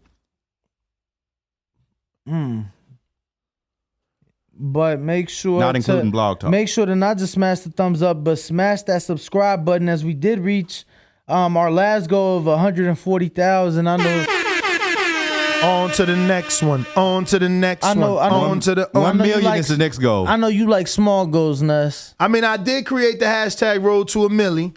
A milli. But I think that's just like the journey. My next goal, 150. 150. Another 10 stacky. How long you think we got before we hit 150? Oof. Don't put no pressure on us, Danny. Don't put no pressure on us, Danny. End of June. Don't put no pressure on us. End of June. After Cambosos. After Cambosos. After Stephen Fulton. Is Danny gonna get us? Is Danny gonna get us some jet set footage? You know what I mean? Him in the private jet with Haney. Why would I be in a private jet with him? Bro, I don't even think I'm gonna be. You can't fly 17 hours. Yeah, I was gonna say I don't. on a private jet. Guaranteed, ain't no private jet making it to Australia from the U.S. Don't run out of gas. The only private jet that I've seen is probably Drake's, and that's because he really has like a commercial aircraft that they turned into a private jet. Nice. So he's fully loaded on gasoline. He bought a Delta Mega No, bus. Air Canada gifted it to him. Air Canada gifted it to him. It's called Air Drake. You gotta go to. They Canada. should have left it Air Canada for Drake or something like so they could keep getting that promotion every time he flies. And put the Jumpman on there. Nah, the Jordan Jumpman. I want to say I know the Owl's on there, but I want to say Air OVO. Canada is represented on there somewhere. It would only make sense. I can't give you a jet and I ain't getting no publicity for that shit. That's just crazy because you go. I'm sure they found a way to write it off because Air Canada obviously uses the tax doctors. So I'm pretty sure that they gifted Drake an airplane and somehow it was a tax write off at the end of the quarter or the year. But if you ever need to write off a plane, or have any other, or your business card, you might have a small business. You might be Henry, who has the barbecue spot that catered for us in Rancho Cucamonga. He came out to Santa Fe. He could be buying an extra vehicle for his business just to do delivery, and that is a tax write-off, especially if you have the good guys over at the Tax Doctors. 833-TBV-TAXX. Guess what, Danny and Bo? What's up? Tex Madison. They were putting the ring in the gym yesterday. Yeah, I was actually talking to He told me. I was trying to get that fucking BTS. Said. Madison said that. What? That they was putting the ring in the gym. That's what I'm saying. I was supposed to go with him and get the BTS, but he ducked me. So see what's up. We want footage. Oh, so you trying? Okay, we want footage for the people. The people. Can't wait to get in that building, man. Shit gonna be bananas. 48 more likes, and we can open up the phone lines. We got a lot of calls. Moving up quick. It is moving up quick. That's why I got to stay on. Open up the lines. Call me now. Yo, we got George Foster. This is George, Australian for bear. It's really Foster's, Australian for bear. We got Fury for number 1, Usyk number 2, Bivol number 3, Canelo number 4, Crawford number 5. I have an issue with Fury being number 1 with, he's got 2 solid wins, 2 super duper solid wins and a bunch of secondary. I'd say 3 solid wins. Which ones? Both Wilder wins and then the Klitschko. So you can't count Wilder twice as one. I mean, it was 2 wins. Nah, man, he's got 2 wins. He killed. He only. It's 2 dudes, dude. No, I hear what you're saying, but it counts as 3 W's. I'm not here. I'm just saying. Look, he ain't move up in no divisions, and he only got 2 wins. He ain't even clean out his division. He ain't even do what Jermell did. He ain't even do what Errol did. So fall back, small back, Mr. Foster. Usyk, I'm cool with. Bivol, I get your logic. So I'm fucking with you because you fucking with me and my logic. Like, you beat the man, you become the man. So I see it. And Crawford belongs there because of his divisions conquered and undisputed and unified. We got Money Man. $5 super chat. He says, Bud Earl, Usyk, winner of Devin fight, and Charlo. No drug cheats, Ness. Hold that L. So he got Bud first, Earl second, Usyk AJ winner third. No. He got Bud, Earl, Usyk. Then the winner of Devin fight would be number 4. then Charlo number 5. That's his top 5. I hear you, and let me tell you, it's not the easiest because there's like big fights coming up, but you can't like put the winner of a fight that hasn't happened. Like, exactly. You know, what if it ends in draw? You're holding up the spot. Nah, bro, unfortunate shit happens. I mean, like we just saw what occurred in Dubai. You know, the president just passed away. That was insane. And you know, obviously Floyd had the fight that got. First, they said postponed, then canceled, and now apparently it's back postponed. For the next week, no? Yeah, it's back postponed? Yeah, so apparently it's like back on for next week or something. For like this weekend, but it's like the same. So the ring announcer posted that it's back on for this weekend, but then 2 hours later in the comments, he's like, well, the date isn't confirmed yet, so we're just gonna wait and see. So you know, things happen. Hey yo, look at this shot fired from LV Slugger coming at Crawford. EJ beats champs, never fought for a vacant title. # pound for pound. LV Slugger on fire today. He mad. You can't take EJ off. He ain't even from Texas. My man from Bama going that hard. Boston Jarrett, where you been at, champ? Are the criteria you guys are using equally weighted, or are some criteria more valuable than others? Nah, equally weighted. Equally weighted like that.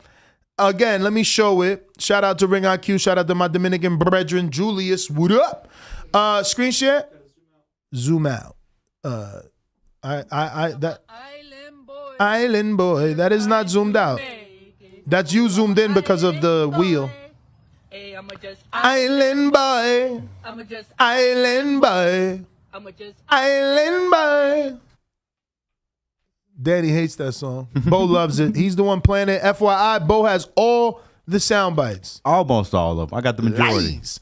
So, again, this is the criteria we're using. This is very logical. How many titles has your fighter held? How many titles has your fighter unified? How many title defenses has your fighter had? Wilder had 10. Bomb Squad! Skills displayed. Terrence Crawford shows the most skills. That's what they say in the water coolers. Quality of competition. Canelo has had weak competition. That's what they say. Divisions climb. Charlo's climb. No. Yes. The brother. Crawford. Usyk. Canelo. Some of them. Overall track record. Your whole totality. What you've done. Everything you've done. No fighter coming off a loss makes the list unless you're Canelo Alvarez and previously undisputed and still currently undisputed. No fighter absent of a world title makes the list, so no Jaron Ennis is on our list. Defeating a pound for pound gets you a spot on the list. Hello, Bivol. And we got a poll as of 43 minutes ago with 351 votes currently. It asked the question, do you agree with Ring IQ's boxing criteria? Do you agree with Ring IQ boxing's criteria for pound? 35% say yes. 38% say there is no real criteria for pound, and 27% say no. Well, there's no real criteria because you don't want to choose one because you want to have that loophole. Yep. We have chosen. Everyone else is picking the loophole. Well, the majority of them. Yeah, because they want to find ways to keep their guy on top. But moving on, we got Sir Sai. Saha? Saya. $20 fat one. He said Errol Spence Jr. had a better run than Shakur Stevenson at 126 and 130 run.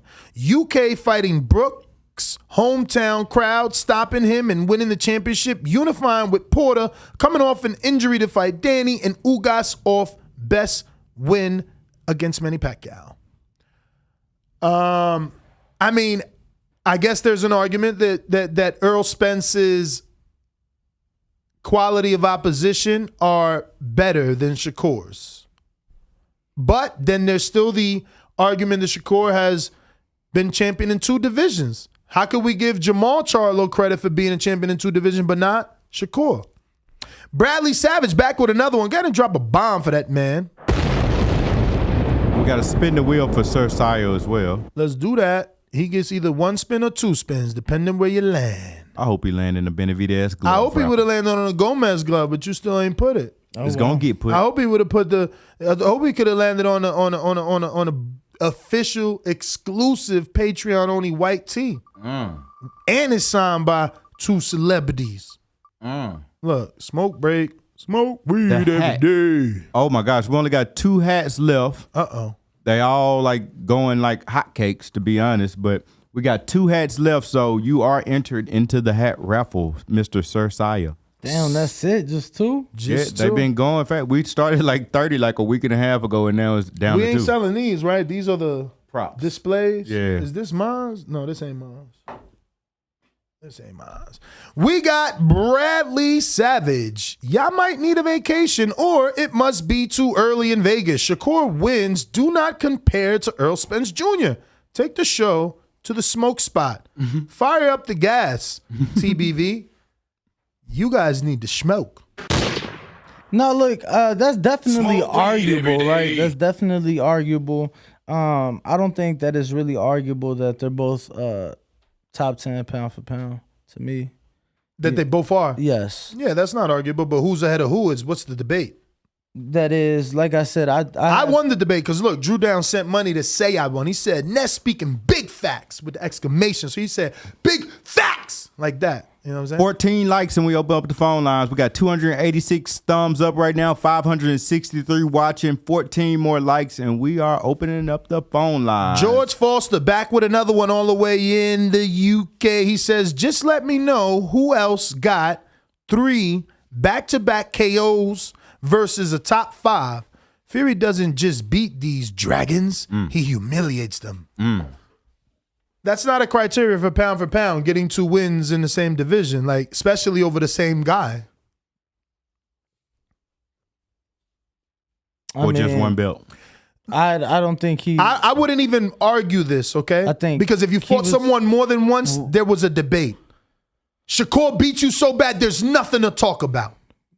You need to fight again because there was a debate. There's a conversation. There's controversy. With Shakur, he just kicks your ass cleanly.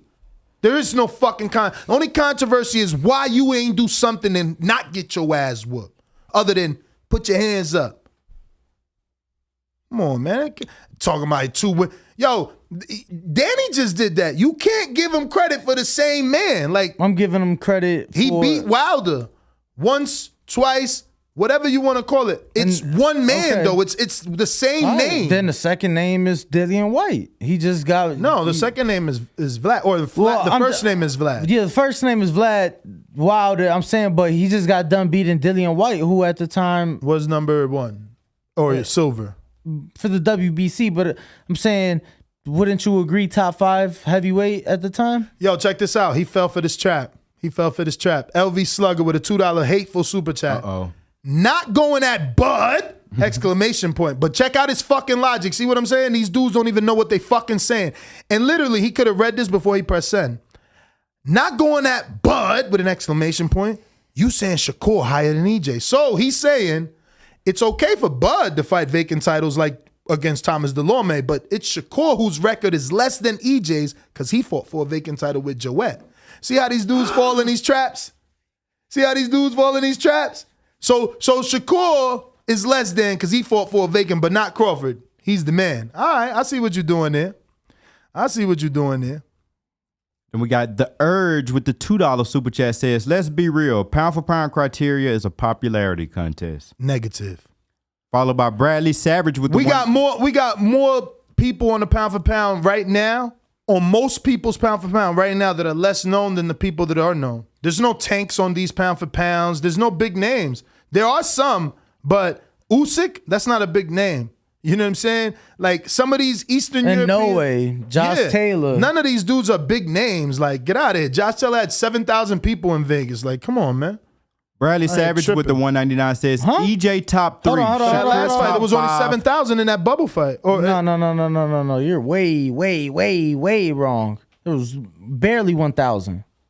Barely 1,000. Well, there you go. Even worse. But I mean, I don't know if it's worse or not when there's a law in place stating that you can only have a set amount of fans because of the pandemic. Bruh, we've been out the pandemic. If he was a draw, they would have showed us that he was a draw by doing some sort of big fight with him. He's got no big fight. There's never been a talk of a big fight with him. The biggest thing he's ever been mentioned in is a Crawford fight, which would have been Crawford giving him an opportunity. Bro, he went through the whole fucking World Boxing Super Series. Like, how is Ramirez not a big Show fight? me where the draws at. Okay. Regis and Catterall, they fucking sold like crazy. What are you talking about? But that was in his country. In his country. Yeah, but you can't say, how are you gonna say, oh, he only drew so much in Vegas when fucking Ramirez is from California? Why don't you say how much he drew? Why don't you say that? Because we're talking about Josh Teller and we're talking about the super chat saying people on the list is a popularity contest. I'm showing that this man isn't popular and he's on the list. Yeah, but I felt like your argument was...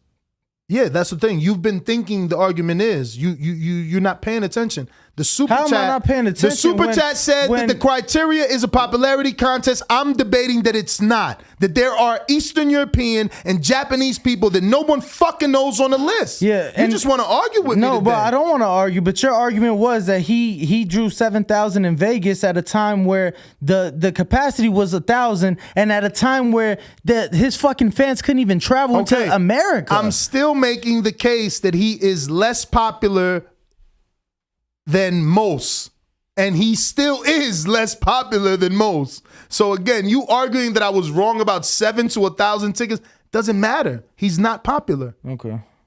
Like Bradley Savage with the 199 says EJ top 3, Shakur top 5, Bivol top 6. First I've heard of a top 6, but we got Supreme Tex with the 499 says number 1 Crawford, number 2 Usyk, number 3 Tank, number 4 Canelo, and number 5 Shakur. Followed by Jay Miller with... Did you get the urge? Oh, no, you did. We did. That's the one you just debated for 5 minutes. Then we got Jay Miller with the 499 says, check out the link I posted on Discord. It shines some light on the origins of the pound for pound rankings. Skills were the main criteria. Then we got Cody Hall with the 199 says, sent Ness the cash out for my TBV hat last week. And this week you should get your hat. I did send you in the YouTube chat my Instagram to where you could DM me and get your tracking number, Cody Hall. We do have a new Cash App. They shut my other one down because they said that we were using it as a business. So now we have the Boxing Voice, which it should have always been. My Cash App was just personal and then just end up staying there. Now I'm out of a personal Cash App. You know what I'm saying? But you can Cash App at $, the Boxing Voice. Only the way that we spell it, CHA. You know what I mean? So who's going to read this? Because I am not. I'll send it to Danny. Read what? Our speaker of the bunch. Nah, bro. We got one more super chat and we're going to open up the phone lines. We have over 300 thumbs up. I can't speak Spanish today, bro. That's not Spanish. Hope y'all got y'all list ready. So what you talking about, translator? I ain't say translator, the speaker of the bunch. I don't speak.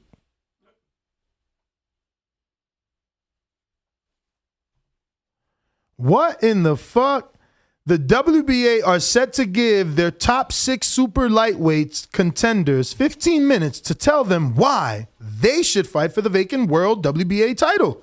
Artur Pulo, Ishmael Basoro, O'Hara Davis, Sandor Martin, Regis Prograis, and Bakatar Akhmeladov will make their case.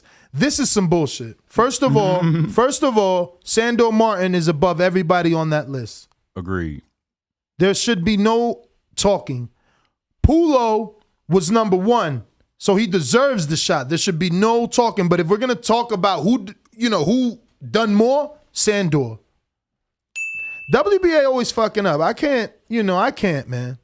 I can't. These guys are bad. Hey, they make a good point. We probably should not run that fucking lower third. Yeah. That's promoting that says the wrong Cash App. That's GTO every 3 seconds. I know. I did. Jemmy knows I sent him a message a long time ago, but he's busy now. You know what I mean? So, when he gets time, he'll make us a new lower third, and it will have the new Cash App.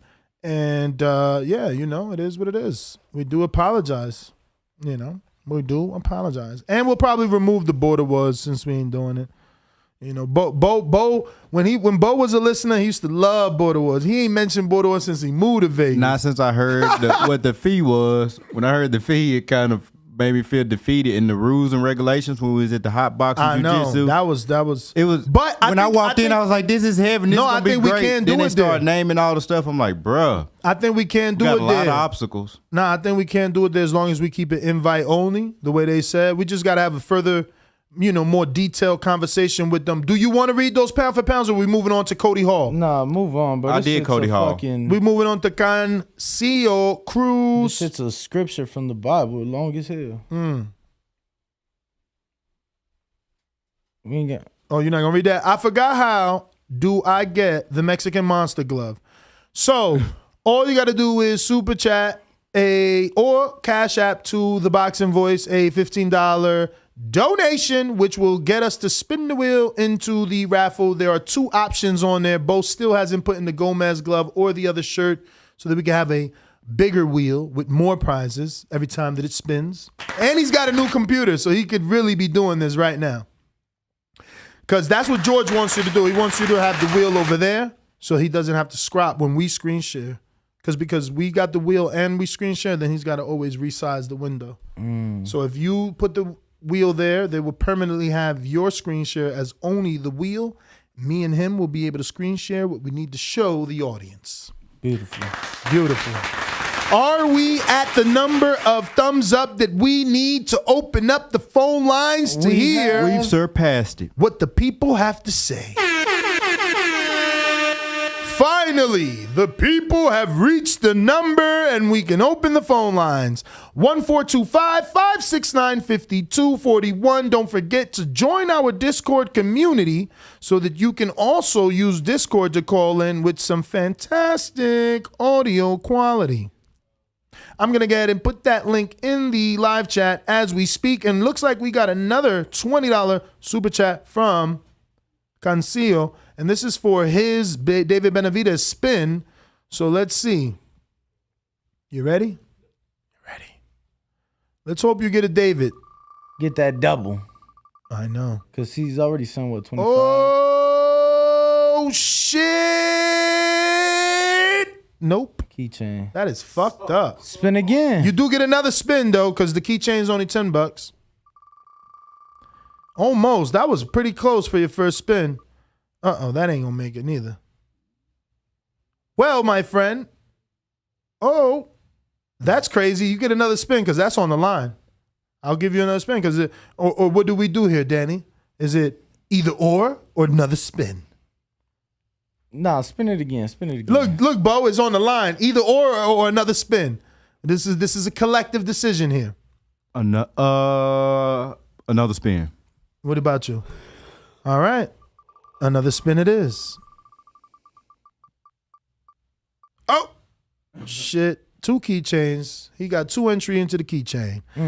Alrighty then. That was Cancio. Okay. The last super chat for $20. Kaneko. Oh, I'm reading Cancio. So we're gonna go to Blog Talk. That looks like we got Marcus in DC. Real quick, let me go ahead and play this. If you haven't already done so, don't forget to drop us a 5-star review. That's going to help us get some more new people. Anybody that uses iTunes, TuneIn, Stitcher, Spotify, they'll find us via those 5-star reviews that you drop us. Plus, we'll read them live when you do drop us a 5-star, like the one that we got the day before that Bo is about to read right now. One moment. Oh. In the meantime, remember to rate us 5 stars on iTunes. We got the 5-star review from Antoine VA from the United States. It says, best in the business. Hands down, best in the business, always keeping it real. Shout out TBV. Shout out to you. Appreciate your 5-star review, my friend. Subscribe to youtube.com/theboxingvoice for the latest and greatest interviews with your favorite fighters. Call me now. Don't forget to hit that thumbs up button. It's going to help with the visibility of the show. It's going to go ahead and push that algorithm to put this episode in the eyes of other boxing fans, letting them know that we talk boxing 7 days a week, twice on Monday, twice on Thursday, once on Sunday. Washington, D.C., what up? What's up, y'all, man? Hey, listen, here's the problem with the The criteria of the pound for pound is that everybody wants to make it different than what it was intended for. It was skills. And the best way to figure it out is if you were a fighter and you had to get in the ring, who are the top 5 dudes that you feel like you will have no win with? Used to be Canelo, but it's not Canelo. It's Bud Crawford. Bud Crawford's the #1 fighter in the world. How do we know that?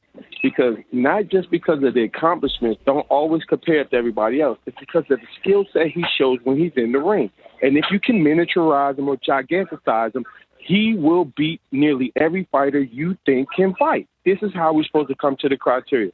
Bivol can't jump in the pound for pound because he beat a guy one time who had 3 previous blemishes on his record, including one in a consensus belief that Canelo lost the first fight to Triple G off the jab. Bivol did the same thing to him. Is he still in the top 5 pound for pound? I would think so. Jermell Charlo is definitely in the pound for pound. Why would you want to fight a guy who shows the resilience that guy fights and finds a way to knock you out? A-style fighter against A-style fighter usually go 12 rounds. This guy's knocking these guys out. Shakur is a problem. You got in the ring with Shakur, you're done. That's my call. Yeah, I don't know, man. That's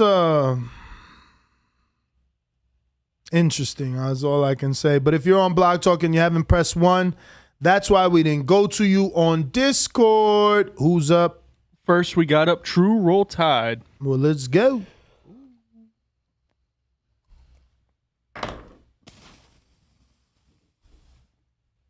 In the meantime, looks like we got a Cash App, which, there you go. What's up, brother? What's good? What's good, TBV, man? Smash the like button. It's free. Shouldn't have to get them lights up like that, man. To start the phones, man. The phone should be first 5 minutes of the show, man. 500 people in there. Facts. You know, shout out Bo. Shout out Ring Walk. The pound for pound, man, you know, it's crazy because Jermell did go from being out of the pound for pound to being number 7. I mean, and that was kind of crazy after I looked at my pound for pound. And so the number 1 I got Bud, number 2 Usyk, 3 Inoue, 4 Canelo, 5 Loma, 6 Josh, 7 Mel, 8 Kambosa, 9 Shakur, 10 Spence. I took out Tank because even though he went up divisions, he only got the regular belt in division. So, you know, that's that. Shakur, he should be in there. Mel he got to be in there now. I did have Bevo, but I had to take him out. All right. Who next? We've got Mr. CYP. What up?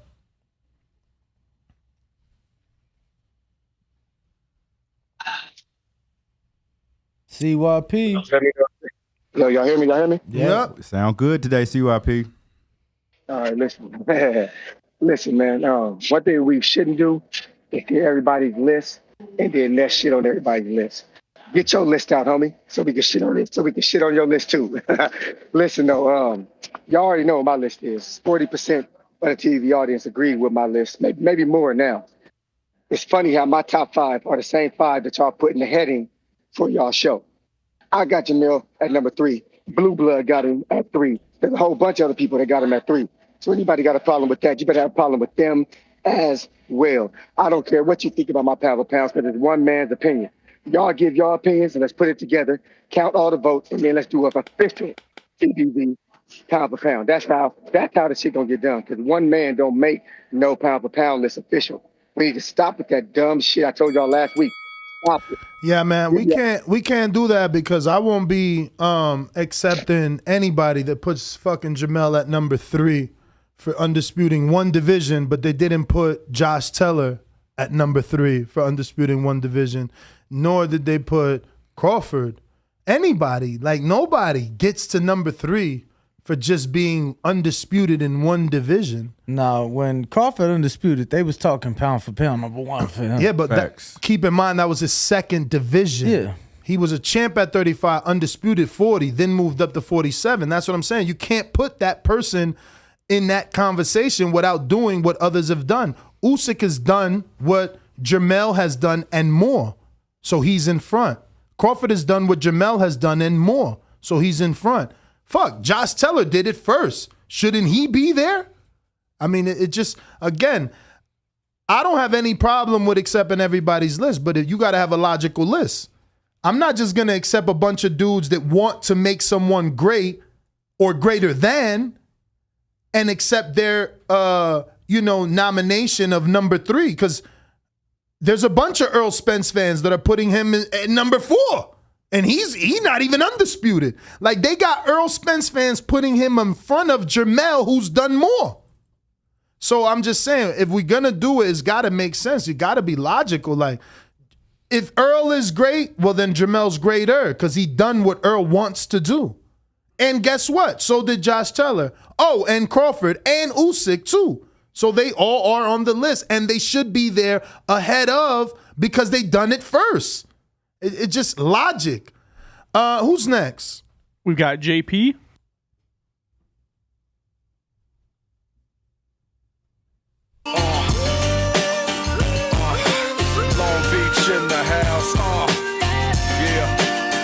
While he gets in there, real quick, we did have a $10 Cash App that came in from, do you know? It is from Montana. That says, let me get that spin.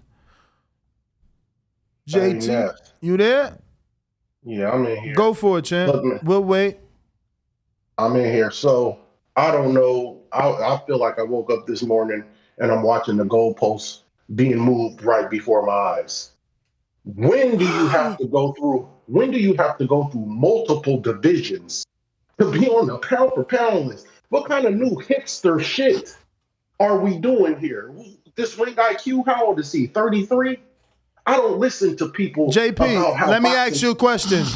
You don't have to listen to him, but an accomplishment's an accomplishment, right? If I've accomplished more than you, how are you greater than me? Well, see, it depends how you determine accomplishment. And also, I have a list in the chat, in the 24/7 chat, of every single pound for pound year since 1970 when it was inducted. None of it has to do with anybody moving up fucking multiple divisions. What it has to do with, like I've been saying for the longest time, is who you beat. That's what it has to do with. But the problem is, originally it started in a 2-belt era. So it was easier to determine. Even if it's who you beat, it still makes my case greater. Bivol beat the greatest win in boxing. Canelo is the unicorn. So it don't matter. Like, again, that's why they say the pound for pound list is subjective, But I'm looking at what you posted here. And Duran definitely moved up. Leonard definitely moved up. So I don't know. These people on this list you posted here, they moved up. And then also to an extent, when you move up, Roy Jones moved up. When you Hopkins moved up, and you have successness, you're able to show how great you are, because it's not like if it's who you've beat, it's like not just have I beat champions in my division, but I've beat champions in other divisions. So to try and exclude that sounds ridiculous. But again, I don't even know why people do this. He literally posted, now screen share this because this is crazy. He literally posted and said that it has nothing to do with it. But look, this is since the 70s, like he said, right? In this fucking list right here, it shows one guy that moved up, Roberto Duran, right? Shows another guy that moved up, Sugar Ray Leonard. Cool. The next picture he sends, Sugar Ray Leonard again moved up. Pernell Whitaker. Felix Trinidad moved up. Hopkins moved up. Oscar moved up. Chavez was on there. Chavez moved up. Cool. Let's go to the next one. Hold on. You missed one. Oh, you missed You missed the big one, Evander Holyfield. There you go. Evander Holyfield. No, hold on. He started. Didn't he start at cruiserweight? He was at No. He didn't start at cruiserweight. I want to say he started at super middle or light heavy. No. He started at cruiserweight, and then he beat Muhammad Qawi, and moved up to heavyweight, and he beat Alex somebody. All I'm showing is that he's showing that historically, fighters have been moving up. Look, Roy Jones moved up. He did start at light heavy. Look, it was like 175. Once Evander Holyfield started his even career better. Heavy. So he moved up 3 divisions. But look, Roy Jones moved up, Hopkins moved up, Floyd moved up, Pacquiao moved up. So I don't even know why you posted this. Then you call and if someone rewinds, your whole call is a lie. because Roman Gonzalez moved up. Ward he did move up from 68 to 75 to fight Kovalev. Gennady never moved up. Vasil moved up. Canelo moved up. Like, bro, stop it, man. This is what I'm saying. You guys need to, like, say what you're going to say on your call out loud in front of the mirror, because you coming on here and you sounding crazy.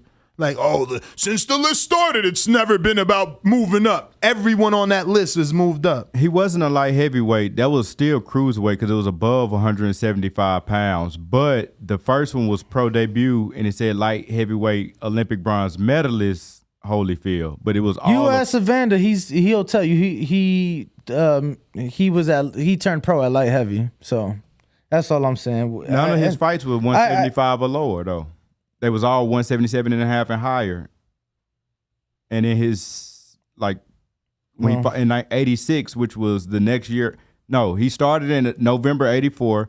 And then in July of 86, he won the WBA World Cruiser title from Muhammad Qawi.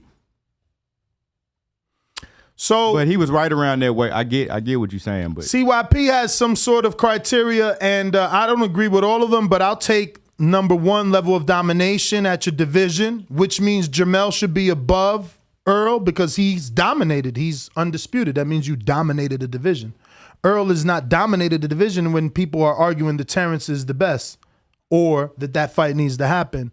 Opponent's level of greatness, again, I'll take that because that means that Bivol belongs where he belongs because he beat the greatest opponent there is on the list.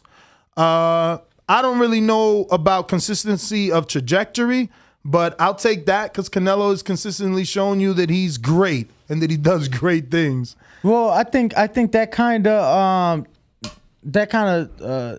mixes in with our level of competition, right? Because if you're consistently fighting good fighters, then your level of competition is there. But if you're not consistent, your level of competition can't be there because you may fight top guy in your division, and then you may fight, somebody, a cab driver or something. So, So we got Supreme Tax, who we got to do a spin for. And we got to do a spin for your last cash out too. So yeah, $10 when Austin gets back in. Oh, shoot. In the meantime, pound for pound was used back in 1906. I don't know if that was the case. If what? They said that pound for pound was used in 1906. Wow. Even though it was developed 60 odd years later. Right. I don't know. We do need a win spin, but he does want to win with the spin. For Montana. Shout out Montana Love. Actually, it's Montanez. No. Yes. Hat for my man Montanez. Was that $15? That is a $10. So, of course, the hat and the Mexican Monster Glove both require $15 super chat. So if you actually do want to be in the hat raffle, just make sure you send that extra $5. We got Supreme Tax, who just says spin, so no super chat, just wants his spin.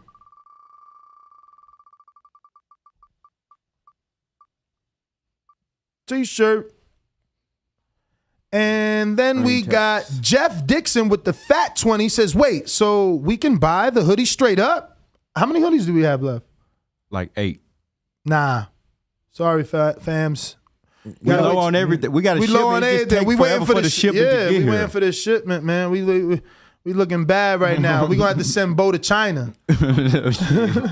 Yo, Ness. What up? So, Danny, I know in the past we talked about potentially implementing something similar to Charlemagne's Donkey of the Day. Yes. I just sent you a video. I saw this shit yesterday, bro. Probably on Twitter, which is where I sent it to you. But I sent it to your phone, but it's on Twitter. But yeah, bro, that right there, I would like you to screen share that since you have audio. Let's spin for Jeff Dixon Let's first. spin for Jeff Dixon because that right there, that motherfucker, that shit's hilarious. spin for Jeff with the $20. Soupy.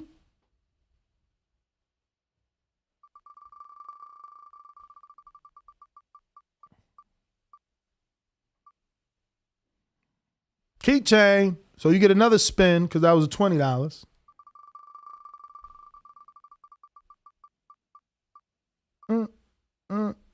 Hoodie. You in there, champ. You in there. And so did Sam Montanez, sent his 5. So he's in there too. He upped his 10 to 15. All right, we're going to...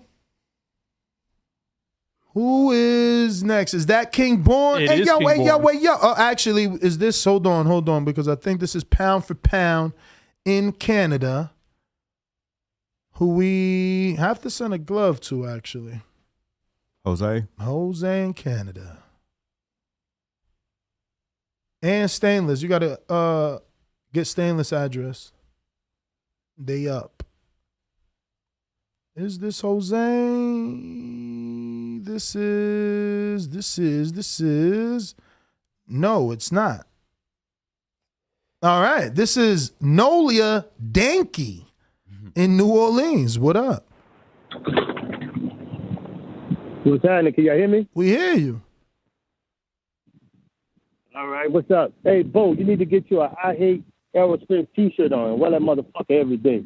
If you do this shit every day, you're on there. Having said that, divisions means nothing because every division is not made the same. No competition in 140. The competition is in 147 and 154. So that's why Jermell Charlo is top 3 pound for pound. Errol Spence, number 2. Terrence Crawford, number 1. Canelo, number 4. Usyk, number 5. You can't keep making up shit. Heavyweight does not deserve to be on a pound for pound. Bruh, how you got Errol above Canelo? Hold on, he labeled me a hater coming out the top 2, so you know I don't like that. I'm done. Heavyweight division is in its own category because the X factor is the weight of the division, not their skill set. Skill set means more nowadays than ever. The eye test means more because everybody can pick and choose who they fight. Everybody don't have the opportunities like certain fighters, period. So you can't down another fighter for not fighting this guy because Jaime Munguia turned down the fight with Jermell Charlo. So you're not going to respect Jermell Charlo?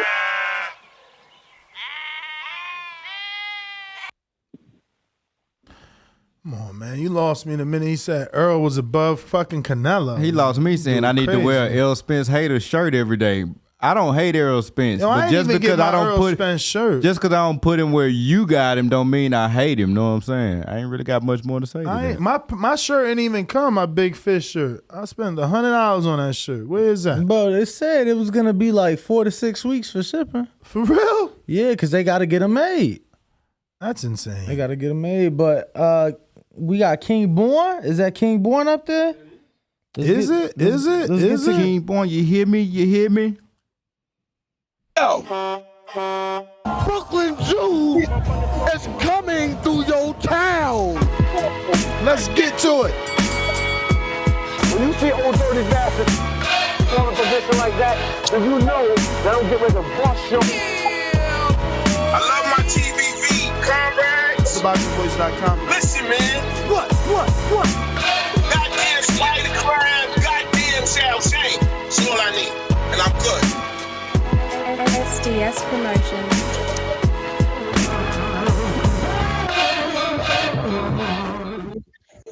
Hey, yo, peace. Y'all hear me, right? Y'all hear me? Mm-hmm. Listen, man.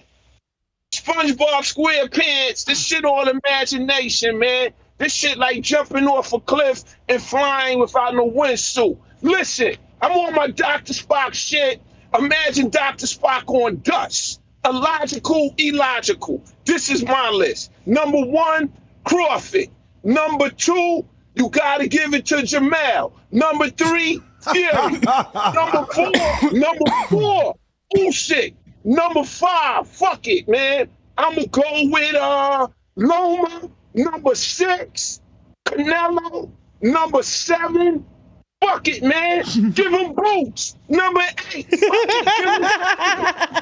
it. Number 9, fuck it. Give him Tank. And the last but not least, number 10, Jerry Forrest. Fuck it, man. Give him fucking Clarissa Shields. That's how I'm doing it. Peace.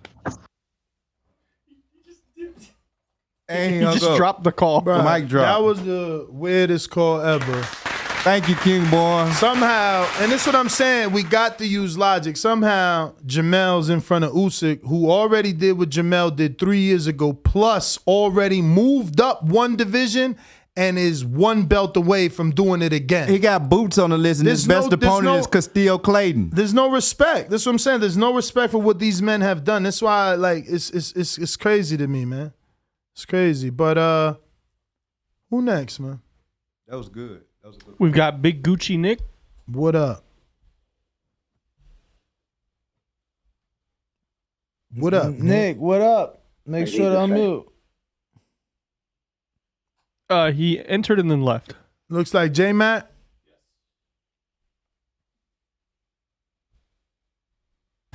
I'm in the ocean. You say you the big fish. I'm looking for you. Maybe if Spence get his tail out his butt and he'll fight me. You are watching a master at work.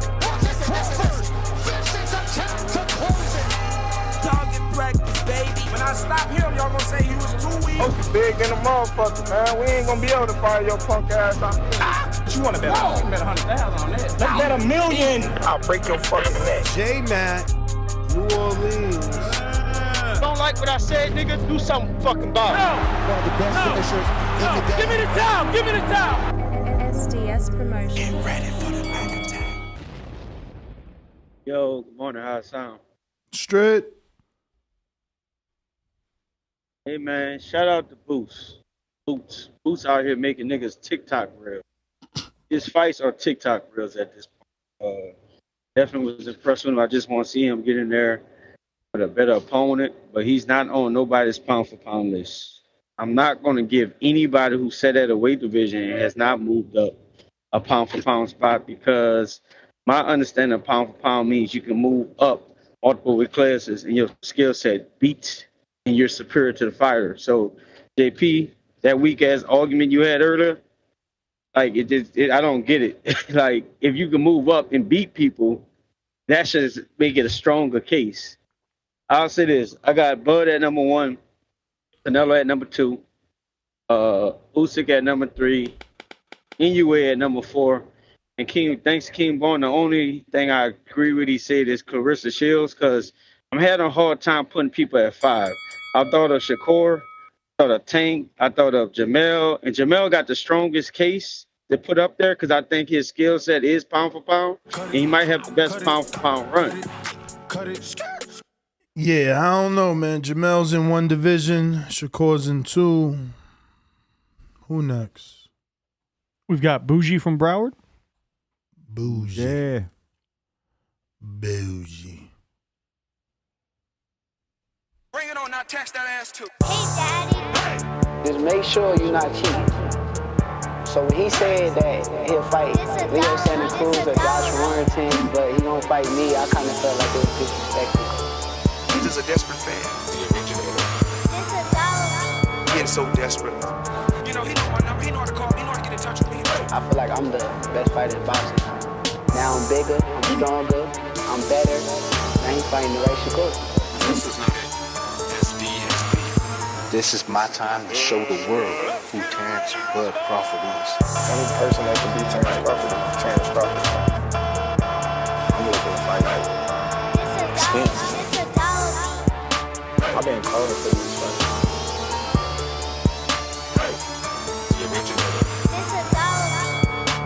Sean as a pawn because they know Sean. He wouldn't fight anybody.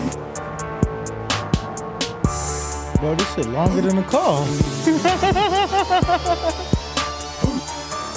That's your man, Dollar DiBiase. 45. How long? What they do, baby? What they do? TBV. Good morning. Good morning. A minute and 12. Damn. What up, bro? Damn. His intro longer than the call. Bro, that's what I'm saying. Walk. It's a Fury intro. Joshua intro. Jesus Christ. What up, bro? Y'all could cut that off a little bit. Just make sure I can hear Bud and all my fighters. But anyway. That's a minute 12. Yeah. I know, right? It's all good. Tell Dollar, the super producer, get it right. So as far as my pound for pound list, fuck that caller who said my boy Bo from Bama is the Errol Spence hater, where his shirt at. And this motherfucker got his list all fucked up. So fuck him. He ain't even no credible source or whatever. He probably don't even watch boxing, casual boxing fan. Anyway, as far as my list, I have Bud number 1, Canelo number 2, Mel number 3, Spence number 4, Stevenson at 5, Usyk, Taylor, Bivol, and then thanks to the last call, I forgot all about the GWOAT, Clarissa Shields. So I threw her in there, but I couldn't think of anyone for my 9th or 10th place. So I guess whoever wins out on June 5th out of Cambosis and Haney, of course, I'm going to throw that in there. I do feel like Mel should be at least top 5. I got him in my top 3, but I feel like he should be at least top 5 in every one pound for pound list, even though it's an opinionated list, only because he's undisputed. You know, he did his thing. Let's see what he does at 160, if he does go to 160 or if he defends it. Otherwise than that, that's all I could think of. I spoke my mind last night when I talked to y'all, but as far as pound for pound, that's who I have. So I'll talk to y'all later. All right. I just don't get everybody's logic, call after call. Yeah, Mel belongs here because, you know, what he did. But then it's like, what about Taylor and Usyk? They did it first. Canelo did it first. How is Mel above people that did it first? That's fucking insane. Because it's still, you know how boxing is. What have you done for me lately? Bruh, but again, if you didn't put Taylor But you don't know, 5? you don't have nothing to show that they didn't do that, because I do recall Taylor being on a lot of lists. He was on mine right after he unified. I mean, top Undisputed. 5? Yeah. But after the Catterall fight, he got demoted because that was a bad performance. Not just that, but it's also like, Yeah, you know, just beat Jose Ramirez. Like, that was a great but fight. it's like, and he stopped him. You get what I'm saying? It's like, you got to think of it like this too, Bo. You fight, well, guess what? Shakur fought, Canelo fought the weekend after. Now Jermell fought. So it's like the fights keeps happening. So I feel like there's still like minute shifts and shit. Like, my shit's definitely changed since the Canelo Bivol, because now Mel did what he did, it the way he did it. And, Agreed. you know, my shit had changed after Shakur did, and then it had to change again after the Bivol one. So, you know, it's going to be week in, week out. It's always going to be changes. Look, but I think within the last 3 weeks, we've had a lot of changes because of obviously Bivol winning, Shakur's dominance, Jermell's fight. So there's been a lot of shifts. Did we get the around. boat hype? $10 super chat. Nope. Accolades and trophies are great, but wins over top competition should count too. You got to get some credit for holding your own against a top 10, even if you lose. I don't know about losing, but I'm with you. James Benitez says Taylor last 7 tougher than most 2-5 top pound for pound. What? You probably meant top 5 pound for pound. Okay. R. West, Bo, my man, but I do feel the EJ hate a bit from you. Can you snap on him for me, Ness? Tell him I ain't no hater. Nah, it ain't Get that. him, Danny. It ain't that. It's that you can't say nothing about EJ around here, man. I literally never said nothing bad about him. No, you said his name.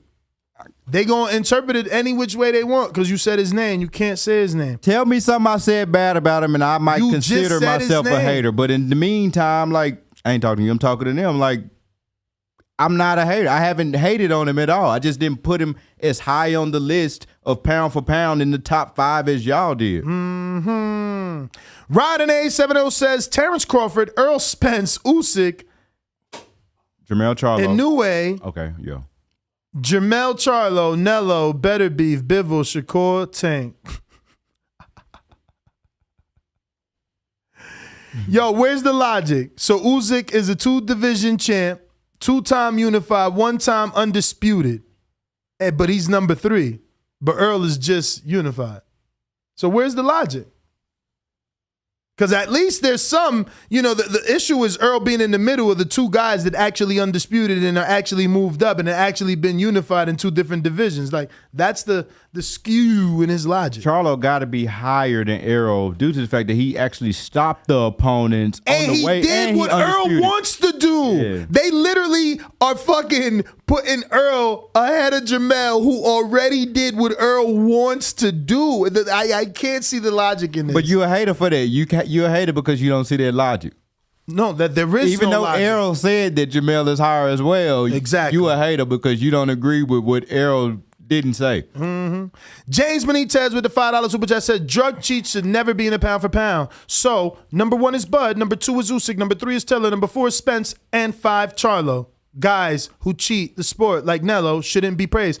You're cheating the sport because you're putting Jermell behind Errol. I don't get it. People literally call in and say, yo, we need the fight. We need this fight. We need this fight to see who's the number one. But somehow he hasn't done what Jermell did, but he's in front of Jermell. We got to spin for boat hype. Boat hype. Let's spin that wheel. Glove. Keychain. Smoke break. Oh, smoke break? Damn. That's second one, right? That's the one. Smoke weed every day. Ain't it two? Wasn't it two today? Yeah, I thought that was the second one. I don't know. Maybe Austin wasn't here. Who next? It's so many I think people. y'all elevating the number. It's one a day. So many people on Blog Talk. Talking about this one a day. Yeah, no, but we had got one earlier. Yeah, we got one earlier, bro. Did you see that, Austin? You was on the phone with your girl. I went on the phone with the girl. That was actually a moving company. How'd it look? Did I get the right answer? Did I get the what? Yo, who next? We got Teddy Blythe. Who next? Hey, Teddy Polite? Life. Teddy for life. B-L-Y-T-H. Oh, Blythe. Teddy Blythe. Oh! I don't have that soundbite. I thought that was a caller. Teddy! Tell me something. Oscar Valdez can pop positive for something and not get suspended for 6 months, but he can pop positive for something and get suspended for 6 months, but somehow he ain't a drug cheat. Before the You're fight. cheaters. What's going on? No man have skill thing. Did we get the LV Slugger already? Teddy, where you at? Did he have a counterpunch? No. Not that I know of. Teddy left. All right, who's next under LV then? Teddy got shaky. Big Gucci Nick again. So then we have. We never went to new Gucci. Nick had left when we went to him Yeah, we earlier. didn't get to get him. Gucci Nick. My apologies. Gucci Nick. Big Gucci Nick. Yo, what up, Ness? What up? Shout out to the whole panel, man. Ring walk, Danny. I'm really getting used to you, man. You were like born for this shit, man. Shout out Bo. Damn, born thumbs for up. this shit. Hell yeah, dude. Listen, man, I don't care who's on your pound for pound list. From the sounds of it, it really sounds like it's y'all favorite fighter who's really up there. Word. That's what it's about, for real. But yeah, man, that was a great fight Saturday night. Shout out to Mel for getting the KO. No arguments there. He's definitely undisputed for show. That's how you end a rematch. But yeah, man, that's my call. Great show, everybody. Feel me? Appreciate the love. No hate in that call. LV, let's actually get to LV. He's super chatted. That was Well, him. you got a counterpunch? Nah. We got to They him. just saying in chat that we didn't get to him. We just read his super chats. I don't know what you're talking about. LV Slugger. I feel like we played that intro. Nah. You lying. Only time y'all see me in We Raiders definitely is when I played this turn into intro. the Bronze Bomber. No, we didn't, bro. Yes, we did. His service don't work, so we'll know. I want a body, and he gonna be the body. The ambulance better be ready. The medical better be ready. The referee better be ready. They better have that towel to be able to throw it in. SDS Promotions. Was he right? LV Slugger. EBV, fellas, how it sound? Straight. Clear today. Till your service go out. Your second call going better than your first call. No, this is my first call. I never got my call today. Mm-hmm. Yeah, but on the pound for pound, you know, I'm hearing a lot of callers trying to put the quote up there. And Clarissa, you know, I'm not sure what episode it was. It might have been after Josh Taylor did what he did against Ramirez, or after Usyk got that big win over AJ. I had her top 3. And, you know, everybody was making fun of it, laughing and shit. So I just tried to keep the females out of it. But, you know what I'm saying? If we put the females in, I definitely got her top 5. They got their own list. Right. Yeah, you're right. It's definitely opinion-based. You know what I'm saying? No, I'm just saying, like, opinion, whatever everybody's criteria is. I'm just saying, like, the women have a list, and the men have a list. Yeah. That's why I try to keep her off of it. You know what I'm saying? That's why I try to keep it off. But like I said before, you know, I had Bud 1, Usyk 2, Canelo 3, Spence 4, and Jermell after what he just did, top 5. You know, no Usyk? Josh Taylor thing, y'all keep. Yeah, I got him over Usyk. Wait a minute, I got Usyk number 2. Oh, okay. Alrighty then. Looks like Huh? LV Slugger, mute yourself. Oh, what up? What up? What up? What up? Y'all hear me? What the? No, we want you to mute yeah. yourself. You. How's the weather out there, LV? I'm saying my call. I still got my call. No, you don't. You definitely heard the bell. Who we got next, Austin? Is that J Mac? That is J Mac. That would We be went his to him boomerang. already. We went to him. We got to So we get have to some of TBV's these. People Champ, who we have not gotten to yet. All right, let's get to the People's Champ.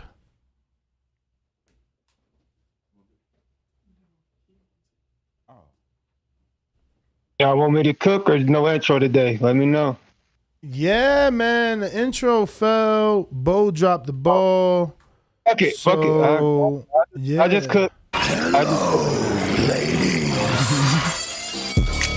Anybody that knows me know I've been a player, whether it was in Alabama, Ohio, or anywhere around the globe. TheBoxingVoice.com. I've been smashing Telly Swifts, man. I didn't have to become a millionaire to get that. Hey, yo! One of the people's choices. One of the fan favorites. Hold on. Yo, I fucking, yo, Jemmy, thank you. You making us great, baby. Yo, motherfucking Shakur Stevenson, Coach Dirt, Coach Lil Moses, everybody in the comment section beefing right now on that reel that I posted yesterday about my man's in them Shakur. You know, Tito said what Tito said. He got Shakur tight. And everybody tight in them comment sections. Where that's at? Where is that? Why? Let me know when you want me to start talking. Yeah. I'm gonna let you know after we find this, because this is important. Damn. But go ahead, go first. I'm sorry. I'm gonna look for it to screen share it. That's dope. Oh, okay. Hope all you fellas having a good morning. And what's up to the whole production team and panel. I agree with something my man Marcus in DC said earlier. My definition of pound for pound is when you take away weight, size, and just look at sheer skills. If everything was on an even playing ground, who are your 10 best fighters, bar none, in the sport? With that being said, I got Bud number 1, Canelo number 2, Usyk number 3. When the last time Usyk lost a fucking fight, man? This motherfucker got gold medal, undisputed, unified. Motherfucker just, we got to put some respect on Usyk. Muhammad man. Ali This motherfucker trophy. ain't lost. Yeah, that motherfucker's great. So I got Usyk number 3, Jermell Charlo number 4, Inoue number 5, Errol number 6, Josh Taylor number 7, Bivol number 8, Shakur Stevenson number 9, Tank number 10. And I got Fury, Lomachenko, and Chocolatito as honorable mentions. And you could throw Donaire in there too, because Donaire is fucking awesome. That's my list, man. Y'all have a good day. Bruh, let me get a screen share. Then we got to counterpunch J-Mac. So do you know Keyshawn from the amateurs? Yeah, we know each other, you know, and I'm hoping that's a fight that we get down the line too. And after I take him, I'm hoping to take his stablemate Shakur Stevenson out as well with him. So you think you can beat Shakur? I know I can beat Shakur. Why? Wow. He's so advanced right now compared to you. I mean, I wouldn't say so much as that. I mean, he has more experience, obviously. He got more. Yeah, and by advanced, I mean experience and just time in his professional career. You're just getting started. He's already unified and in his second division. He's a world champion in that regard. He's advanced. Yeah, no, exactly, 100%. No, and I'm not taking nothing from him. I think he's a great fighter, but I think once he steps to 135, that's a whole different division. I think he needs to stay in his lane a little bit and stay at 130. Whoa, stay in his lane. So look, verified King Black, the reggaetonero. He's actually like Panamanian. He's beefing with this guy, Xavier, right? So then you go down, right, and look. Xavier was my contact to get in touch with Mercado. Because they got a big beef. Look, Coach Dirt right there. Look, Miss Boxing Baby right there. Coach Dirt back at it. Let me see in here. Look at Quick Draw. Randall, right? Look at what Lil put his number. I'm about to delete this. Delete that. Let me see if you can delete. I'm gonna delete that. He crazy. He put his number. I deleted it though. It's too late. It's on YouTube, but He put his that's how bad he want to prove this kid. Like, well, you can't talk about my grandson. You know what I'm saying? He literally put his number on Instagram and said, "Call me. I got another grandson to whoop your ass." Definitely put the address there. I was gonna say he put the gym address too. Bruh, crazy. I had to take it down. He gonna be like, "Yo, why you delete my?" I'm like, "Come on, coach. I don't want your number out there like that." Maybe he wanted it out there like that. Hell no. He like that. I still want to be able to get in touch with him. We're going to have all these dudes prank calling him and shit. Counterpunch J-Mac. Where's Shakur shit? I swear Shakur, I replied to Shakur myself. He like, who is this dude? He said that? Yeah. Oh, man. Shakur shit in there. Maybe you got to look from the phone. I promise you. Bro, remember? Here you go. I was going to say. Here you go. So he asked Quick Draw, who is this dude? And then Quick Draw said, man, I have no idea. You got to ask Keyshawn. I know this high on crack. But this is so cool to have all these fighters. It's like periodically. Before it was Caleb Plant, Anthony Durrell. Now it's just like, yo, Steve Cunningham staying there too. Shout out to U.S. Cunningham, man. That was dope. But J-Mac Counterpunch. Yo, can y'all hear me? Yep. All right. I hear a lot of callers putting Errol up there. You know what I mean? Like, Bo, you was called a hater because you disagree with him. It was kind of weird with that shit to me, and they always been fucking weird. It's like you can't say nothing about EJ without it just being contextual or it being factual. Fact of the matter, people are putting EJ on the list before Usyk doesn't make any sense. Usyk actually has one of the strongest arguments to be number one on here. The undisputed, then move up and beat the guy with 3 belts at heavyweight. That's the closest to being any pound for pound, but he's still third on my list. That makes no sense to me.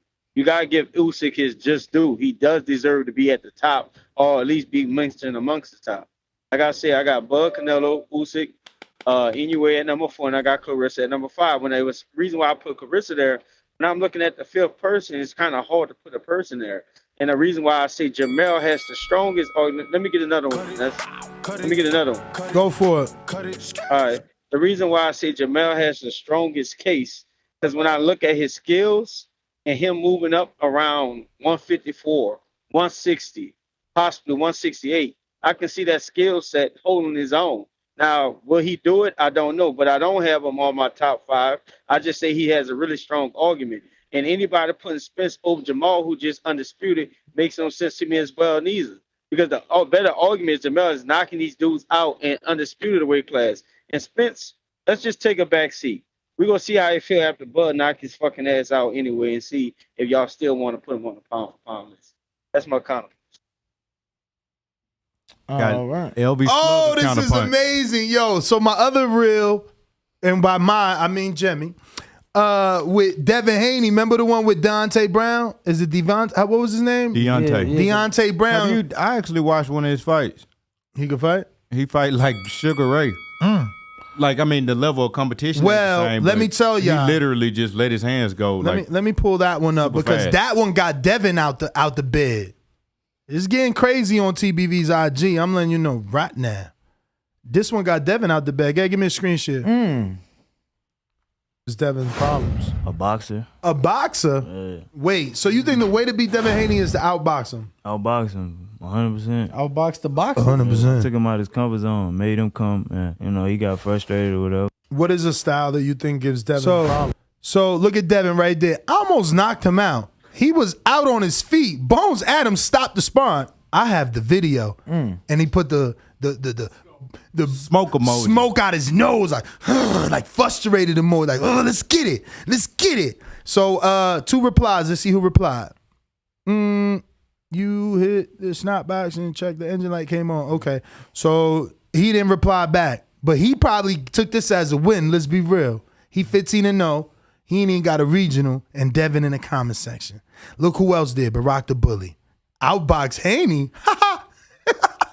Look who in there. Biggest fan. Johnny Rice of Devin Haney. You know what I'm saying? Ain't no outboxing. Who we got next, though? Who next? Counterpunch LV Slugger. LV. Oh, there you go. Y'all hear me? Y'all hear me? We hear you. We hear you. Yeah. Like I said, Bud 1, Usyk 2, Canelo 3, and Spence 4, Jermell 5. But the reason why I got Spence so high, you know what I'm saying? Like he your favorite fighter? Nah. He beat the champions. You know what I'm saying? All his belts, he beat the champ. You know what I'm saying? Like to his credit, you know, I'm not here to knock Jermell, like, but at the same time, on his way to Undisputed, he took an L and a draw. You know what I'm saying? Like, he dared to be great. That's part of boxing, you know, taking L's and shit. Like, but EJ still undefeated out here. You know what I'm saying? Like I said, he fighting champions. Went to Kell Brook, home country, and stopped them. You know what I mean? And coming off injuries, he's stopping other champions. So, you know what I'm saying? Like, I got to give him, and one of the most prestige, you know, divisions in boxing. You know, other than heavyweight, welterweight is probably number 2. You know what I mean? So, EJ, I think EJ do got to take the being top 5 pound for pound. And like I said before, Shakur is not over EJ. He just fought for a vacant. Get out of here, man. Shakur fought for a vacant just like Crawford, the pound for pound king, remember? Beat it.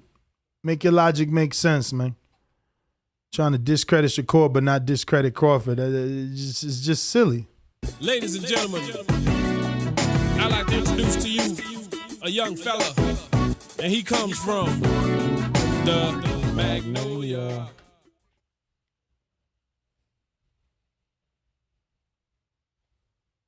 N.O. 1 time, 2 times, 1 time. That's my bad. I was not aware that was their intro. Oh. It should be in now. I know, what up? N.O. what up? N.O. what up? Ooh. Ooh. What's happening? That's what's up, Rainwalk. What up, Tom? What up? What's up, Bama Bo? What's goody? Ain't nothing, bro. We talking about this pound for pound list, huh? Yep. Well, you know, we gotta stick with the script. You know what I'm saying? Like, how we gonna move people that been on a pound for pound list and that's off of the pound for pound just because of a few things happen. If you never lost and you was up there on a pound for pound list, why are we moving you around like that? Like all the way off the list, Ness? Come on, bro. Now if you move him down, cool. I still got Crawford as number 1. Usyk a heavyweight. Now, you know heavyweight is not supposed to be on the list, but he got a skill set to where if he was a smaller fighter, I think Usyk would do good. So I got him at number 2. I got Errol as number 3. He unified and he going into the biggest fight in boxing. My man ain't even got paperwork for that fight, man. Get your ass out of here. So that fight happening or not? And that's what you tell me. You tell me so I can buy some fucking tickets. Tell me, what network? What network is on? You making shit up. You making shit up to elevate your favorite fighter. So both of them guys ain't talking about the biggest fight. Jermell done more. Get over it. Jermell did more. Get over it. Get over it. Jermell did more. Jermell did more. Y'all cheating for y'all favorite fighter, man. I swear to God, it's so sad. Mr. P. LV Slugger counterpunch. Baby. You got another one. What up, LV? You're not even on there? You're not even on there, man. Doing PBC like that. There you go. Yeah, I'm not trying to discredit nobody. I'm just making a case for EJ being top 5. So why don't you make a case? Why don't you make a case for EJ being ahead of fucking Crawford? Because he got a vacant title too. Talking about the vacant title Shakur just won. That was 4 fights ago. Okay, and Crawford got a vacant title too. Yeah, okay. Yeah, when Bud won his vacant title, he won about 5-6 belts since then. Okay, so since motherfucking Shakur won his title, he moved up and won another one, then unified. I'm saying he got 5 or 6 belts. Come on, man, you not making sense, man. You not making sense. You showing you biased as fuck. You showing you bias. You trying to discredit one guy for fighting a vacant title, but give credit to another guy. And like I said, he won 5 belts after that. Yeah, and like I said, Shakur won 2. Shakur won 2. 3. Since then, no, since then 2. So what's name got the 5. vacant title was 1. Right. After that was Heron. After that was Valdez. That's 2. And the Ring magazine. And the Ring. Thank you, Danny. Yeah, and Bud got about 6 of them. That's what I'm saying. Bud got about 6. And what about Earl? Earl ain't got no fucking ring. But he got 3. Yeah, but he ain't got nothing. He ain't got nothing. No, he ain't got no ring. Did he get the ring? How the fuck he gonna get the ring if it's arguable that Crawford is number 1? I don't like you bodying my homemate or whatever. If they gave him the ring, they bias. If they gave him the ring, they bias. The whole world is arguing who's the number 1 welterweight. No, I guess not. I thought the ring. If they from Alabama from now on, let me talk to him. I don't like how you talking to people from Alabama, He cheating. He cheating. How you gonna say Shakur can't be above Earl because he fought for a vacant title, but you letting Crawford be above him? And then you want to fix your logic and say, oh, well, his vacant shot was 6 fights ago. Come on, Shakur shit was old too. PBC, you up? Mr. PBC, baby. I'm gonna make one leg. Hey, Daddy. I'm gonna make one leg. This is dog. He that dwelleth in the secret place of the Most High shall abide under the shadow of the Almighty. I will say of the Lord, He is my refuge and my fortress, my God. Hey, Daddy. This is dog. Mr. PBC. What up? What up? What up? TikTok.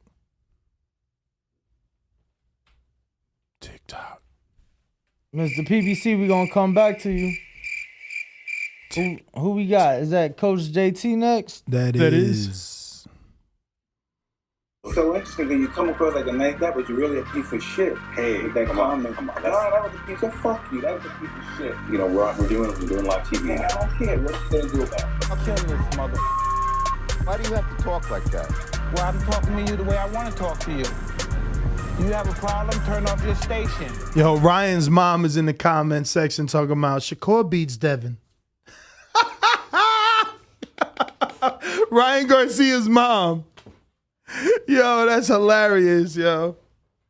That's his real mom talking about Shakur beats that. Cause oh, that's hilarious. You agree? JT, what up? JT. Got on mute. JT. No JT, going what? Nah, he's not unmuted yet. Nah, he's gone. Who we got? Nah, he's back.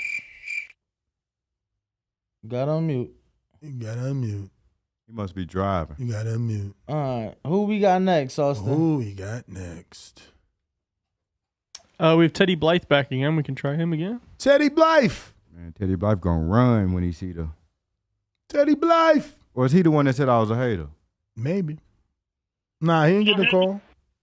Can y'all hear me? Yes. All right, I didn't run the first time I was on the train, and my signal would have been like everybody else's. That's bad. But I got my pound for pound list, and it's Usyk 1, Inoue 2, Bud 3, Canelo 4.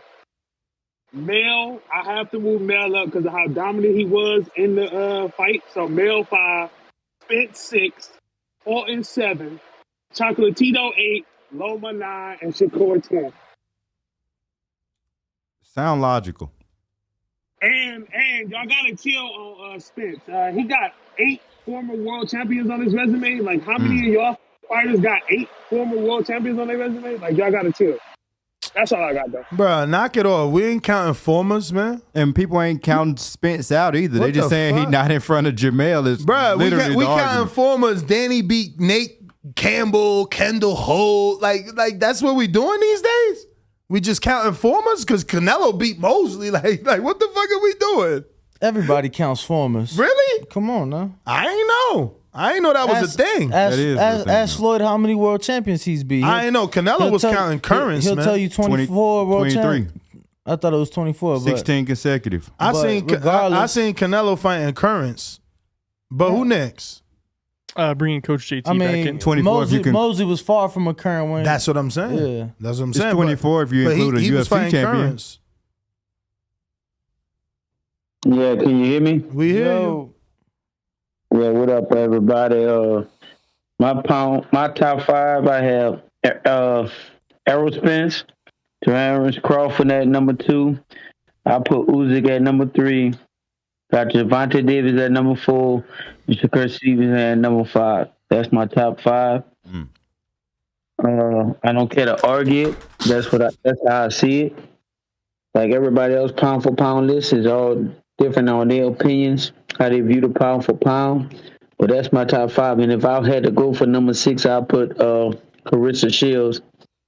Shout out to PBC and J-Mac. No, I'm sorry, not PBC. King Born and J-Mac for bringing that back up. Because she did move up weight classes and get belts. That's my call. Clarissa can't even, what is wrong with y'all? I swear, they act like they don't. You can't put a female in the men's pound for pound when they got their own lists. First of all,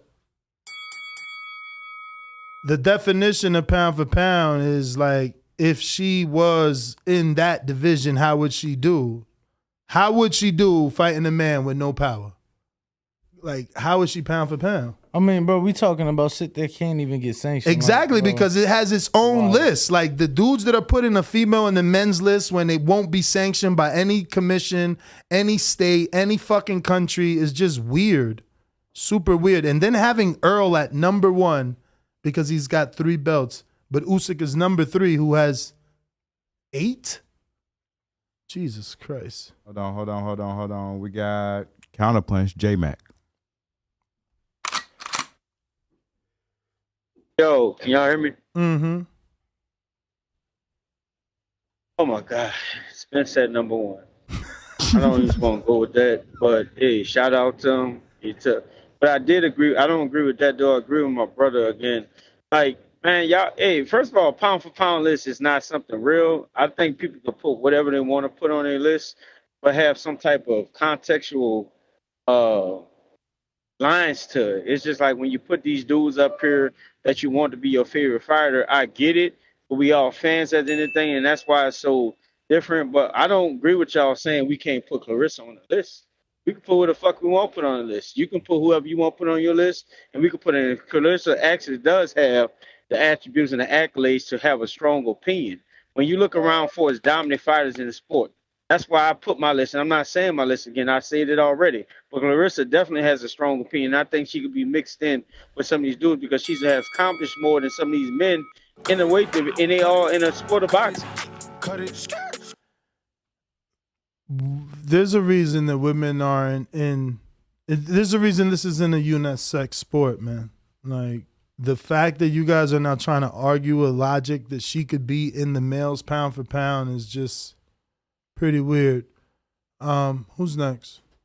We have Swift out the 813. You know why they say that, Nuss? Why? Because they ain't got a woman's pound for pound. All right. You said who? Swift out the 813. Counterpunch, J-Mac. Okay. J-Mac. First of all, I got time today. You didn't say nothing about a men's list. You just changed that narrative because you mad because people didn't put it on there.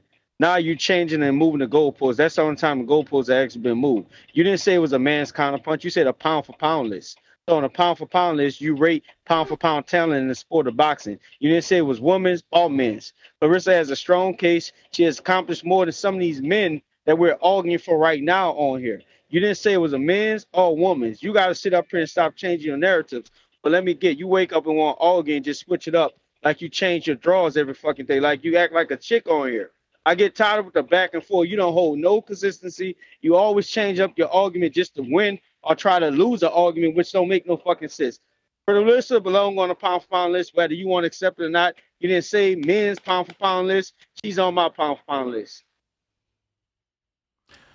I didn't even know I had to say female or male because, again, it's never existed. It's a male pound for pound. It's always been male for pound.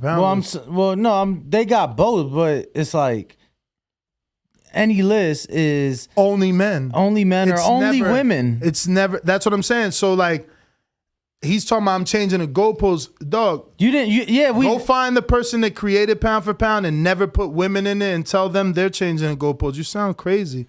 You talking about I like to argue, I'm the female. You just created an entire argument for yourself. Like, show me the pound for pound list with women on it to make yourself right. But you can't. You're weird, bro. Who's next?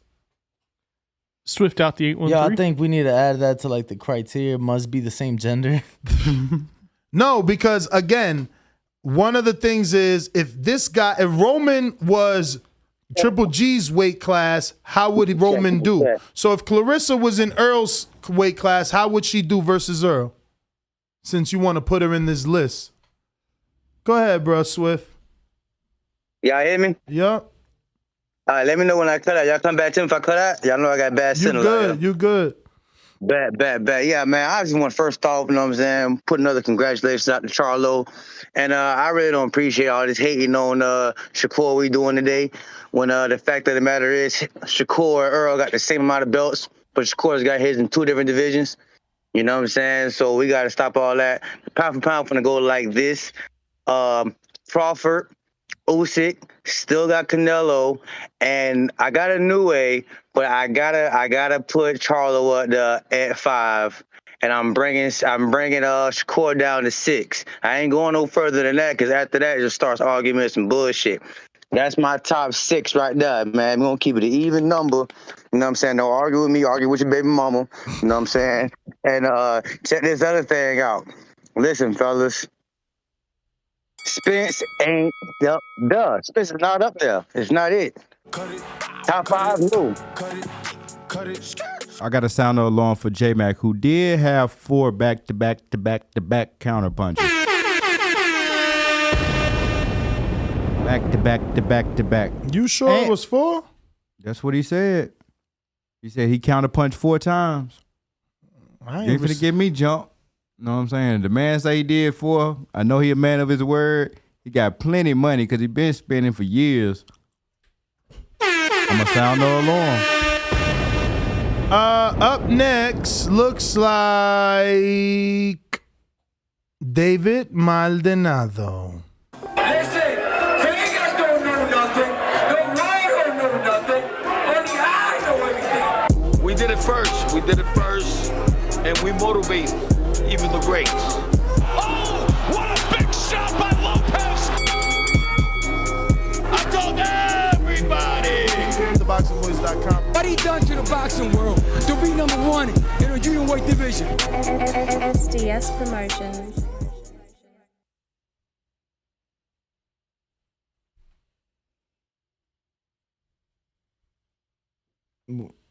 Yo, can you hear me? Yo, listen, here's my criteria for pound.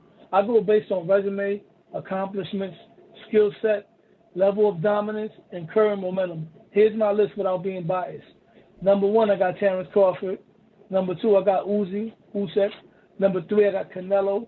Number 4, I got Spence. Number 5, I got Inoue. Number 6, Josh Taylor. Number 7, Lomachenko. Number 8, 154 Charlo. Number 9, Shakur. And number 10, Bivol. Now, I'm not one of the Errol Spence fish guys, but I'm gonna back him up. Even though Errol Spence has been in his division, only one division, he got better wins in one division than most fighters have in multiple divisions. Errol Spence got at least 2 or 3 Hall of Famers or future Hall of Famers under his resume. Marvin Hagler was #1 pound for pound at one point, and he stood at middleweight his whole career. So I don't care about everybody says that Inoue. Everybody has Inoue so high. Inoue ain't beating that one Hall of Famer except for Nonito. And Rigondeaux been washed up Nonito when he was in his prime. And Nicholas Walters knocked him out in his prime. So there's no way I'll put Inoue over Spence. And I'm not putting Charlo over Spence neither. Because Charlo lost one of his last 5 fights. At the end of the day, there's a blueprint to be played. We got a few super chats. Got Jay Miller with the $2 says, put boots in the ring with your pound for pound. Easy work. Then we got Ariel Loves to Dance with the $4.99 says, so how do heavyweights make up the list if multiple divisions are necessary? That's why you shouldn't put heavyweights. Yeah. Only reason Usyk is there because he started at cruiserweight. That's how it should look on most people. You ain't got Fury in your top 10? Nah. Then Because it's unfair. Think about it. What would Fury do to Inoue?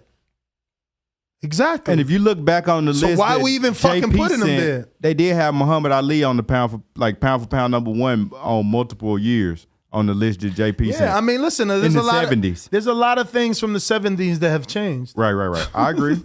And then we got Potato Chip 777 with the 499 says, not only did Canelo cheat, but he got the duck belt made for him as well. Doesn't deserve to be pound for pound in my opinion. Mm-hmm. Fred Creech with the 499 says, Jermell did better at 54 than Canelo. Beat them all, top 5. I said what I said. Mm-hmm. Riding the 870. It's so funny how biased people could be. Jermell just undisputed his first division, so he's above Canelo. Canelo undisputed a couple months ago, and he's garbage. It's crazy. Riding the 870 with the 499 says, Errol beat 2 champions off year-plus layoffs, no tune-ups, Brooke, Peterson, Garcia, Porter, You don't get no credit. Stop. Let me finish reading it first. No, because these dudes are crazy. Another dude super chatted talking about, he I don't even know what weird shit he said. It's not about boxing. Like, don't nobody care about his layoff. Don't nobody care. Oh, the other dude super chatted to say he belongs in a pound for pound because he's keeping his weight down. That was a funny one. The Errol Spence fans are they've lost it, man. Like, you can't give credit for keeping your weight down, just like you can't fucking give credit for coming off a layoff and fighting. Like, yeah, we congratulate him, but it's not extra credit. You don't get on some special list or get a special positioning because you took a layoff off, because you had an injury, because something happened in your life. Like, what are you talking about? Like, these are fanatics. They're fanatics. He went on to say, last 7 fights, fire, haters. Mm-hmm. So I guess we still haters. Mm-hmm.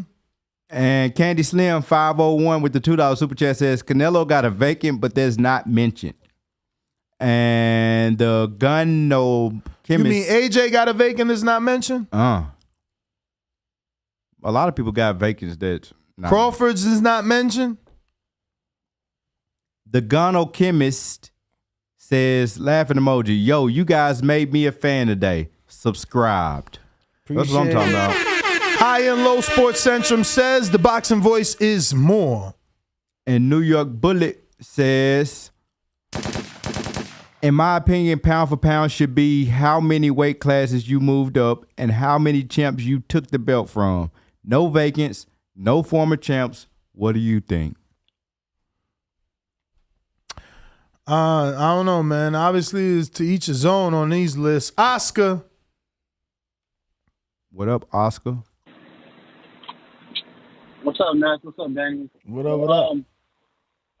That's why I don't do pound for pound. It's very subjective and opinionated, like, because you got too many good boxers and, like, putting Errol, because a lot of people putting Errol with 2 belts, right? Am I right? Yeah. He's got 3 belts. So, no, I'm saying before, they were putting him just unifying 2 Yeah. belts, right? Yeah, he's been on the list. So where was Keith at? Where was J-Rock at? Where was Hurd at when they had 2 belts? You know what I mean? That's why I don't do it, because it's very opinionated, subjective. You know what I mean? You understand what I'm saying? Like, it just changes like that. Like, someone has 2 belts, they're higher than this guy, higher than that guy. And that's why I don't even do that. Hey, but I was in fact say, Danny. Yo,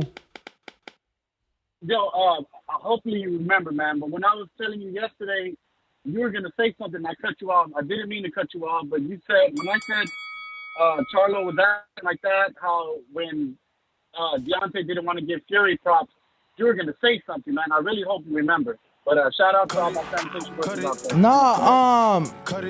I think you was saying, like, at what point he congratulated him. I don't know. I felt that Charlo was respectful and was a champion, not just in the ring, but even after, like in the press conference. You get what I'm saying? He was LV Slugger's a hater. Josh Teller not undisputed no more is what he super chatted. He got stripped, but won't you super chat again that Crawford wasn't undisputed either because he got stripped. He vacated the title, didn't he? 1,000% he vacated that IBF. So, I mean, like, it's crazy. These haters just jump out of here. You never know who's a hater, too. I never seen LV be a hater. All of a sudden, vacant titles and being stripped. And then the sad part is that, like, secretly he's hating on Crawford because Crawford got stripped. Crawford had to vacate. Crawford fought for a vacant title. So crazy, man.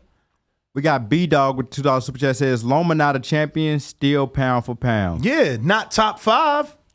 And we Not got top 5 off past accomplishments, just like Canelo's still on the list. He's not on my top 10. So okay, well, there you go. He ain't a current champion.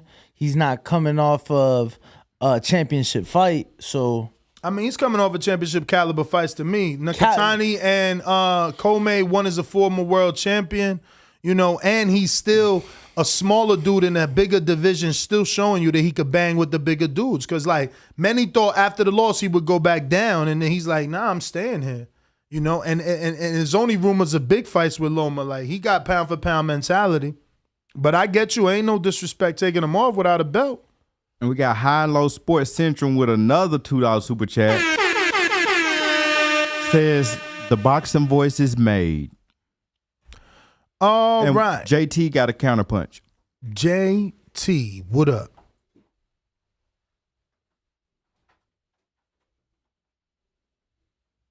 JT? No?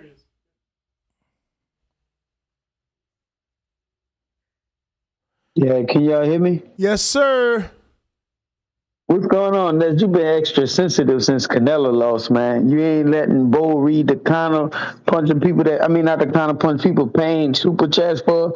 You told him no. When you read something else that you don't want to hear, you tell him no, man. What's going on, man? It's not the end of the world, you know. Canelo's still Canelo. He's still one of the faces of boxing. You know, he got exposed the other day, you know, on his basic skill set that upset you the other day. So I'm just saying, bro, you gotta fix it, man. It's gonna be all right. You know, everybody entitled to their opinion on here. That's why the pound for pound list is what it is. Just like Danny Ringwalk just said, he wouldn't put Lomo on his top 10 for pound. That's his opinion. And somebody else will disagree with him. Why not? So, man, you gotta get out your feelings, man. You be talking about people be emotional, but you been sounding very emotional the last few days. That's my counterpunch. Corny ass call with a bunch of idiotic shit to say.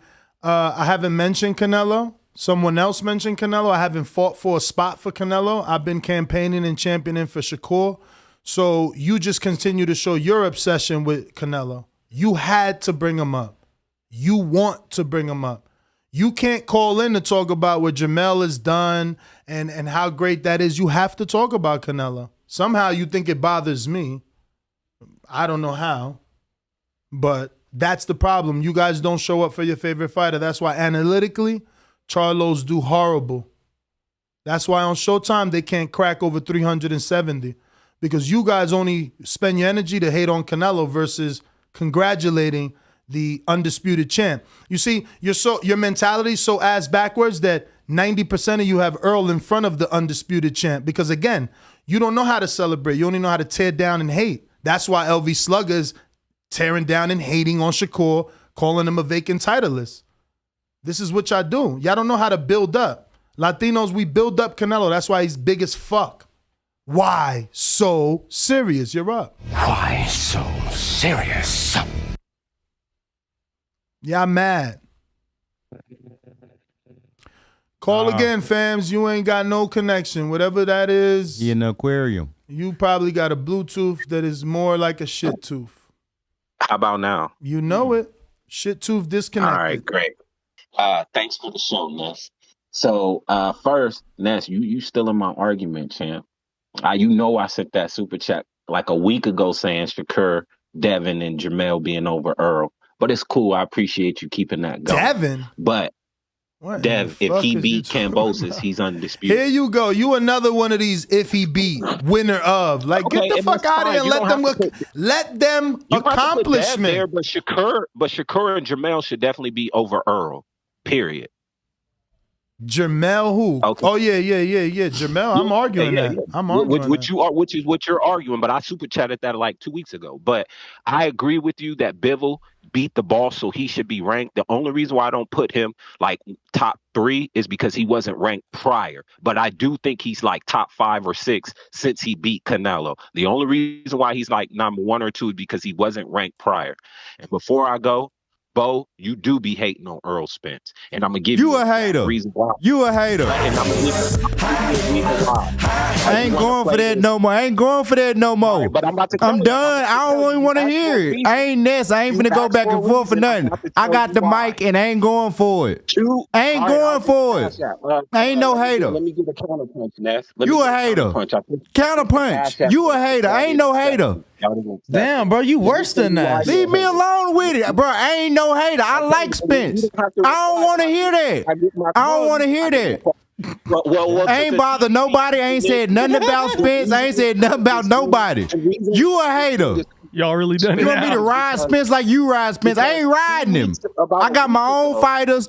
I love everybody. I ain't going for that. It's fucking Crawford. He don't want to give him a shot at the title, but he didn't do his due diligence. Little do he know, when Crawford moved to 147, Bomac is on audio saying, yes, we could have went the Spence route, but we chose to go the easier route and get the WBA title. But he neglects to mention that, but he's so quick to say Errol Spence been ducking Crawford. Yes, he made a business move just like Crawford did. So keep it 100 when you're going to try to go at one first person versus the other. That's why they're calling you a hater. Not because where you put him on pound for pound, it's because you just blurt out stuff and it's like, bro, that doesn't even make sense. Crawford did the same thing. Get out of here. Good for one and good for other.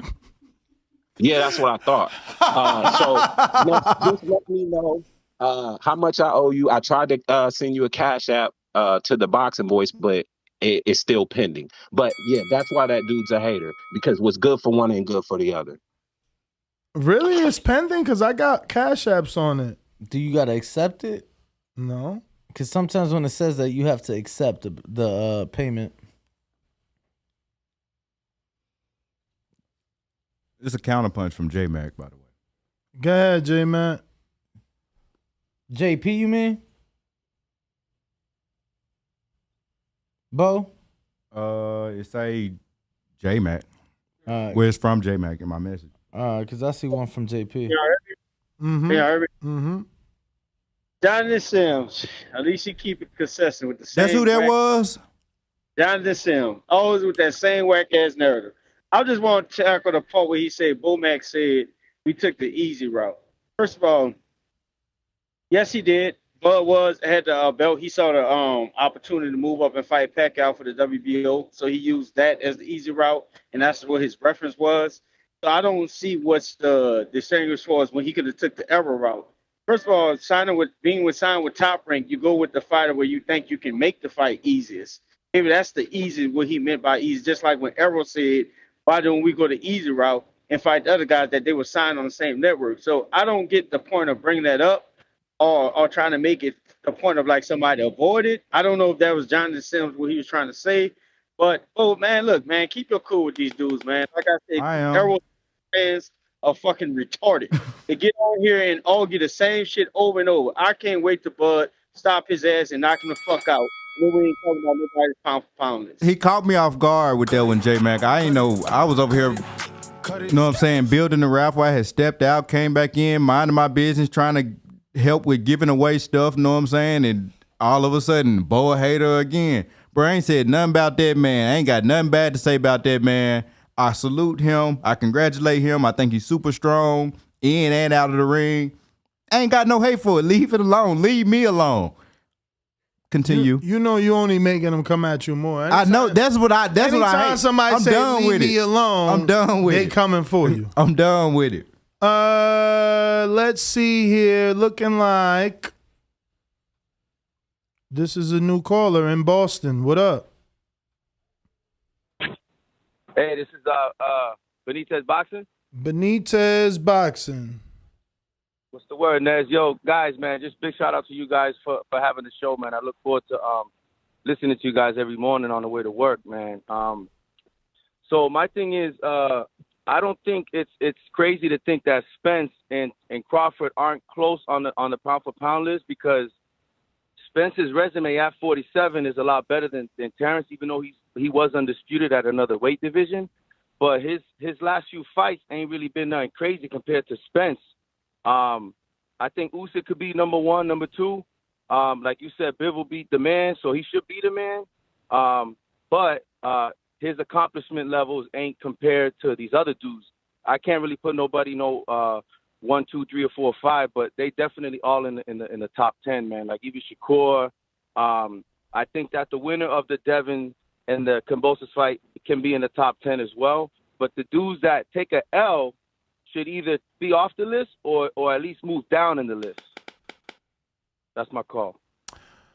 All right. Who is next? You were right, Danny. It is a counterpunch for JP from Errol Loves to Dance. JP. And he just left. Yeah, he just dropped off. Who next? Who next? We got A-Side Stainless. JP back up there again. JP's back. JP is back. So we'll bring JP in first. Back. Oh, bro, I'll be your biggest payday. On God, I'll be your biggest payday. I gave Crawford and Porter their biggest payday. So remember that. JP? All right, man. Jess, I want to get on it's just a complete lie about this fucking going up multiple weight division things. That's why you have to just, heavyweight shouldn't be on there. You just make a and then it's like, dude, the names you mentioned, Sugar Ray Leonard didn't get on the list from going up in weight. He got it for beating Roberto Duran in a comeback fight. Roy Jones was the number 1 pound-for-pound fighter before he ever went up to heavyweight. Fucking Bernard Hopkins got his for beating Trinidad. None of them dudes got their status. And then Cesar Chavez got it for beating Mildred Taylor simultaneously with fighting with Pernell Whitaker. You gotta know. Hey, if Bernard got it for beating Trinidad, how Trinidad get it? It wasn't for being multiple division champ, for starting at 47 and fighting Bernard at 60? Shut your ass Trinidad up. wasn't a pound-for-pound fighter at Shut that time. your ass up. Of course he wasn't. He was a pound for pound. He was pound for pound when he fought. He was pound for pound when he fought Bernard. He was pound for pound when he fought Bernard when he fought him at 60. That's when. You got to make brand new rules up for this argument. Did he not start at welterweight? Is you moving the goalpost? Fam, did he start at welterweight? Did he start at welterweight? All right, we gonna move on. You don't want to answer. We moving on. We moving on. We'll Google it. Since you don't want to tell the truth, we'll Google it. They say counterpunch JT. JT.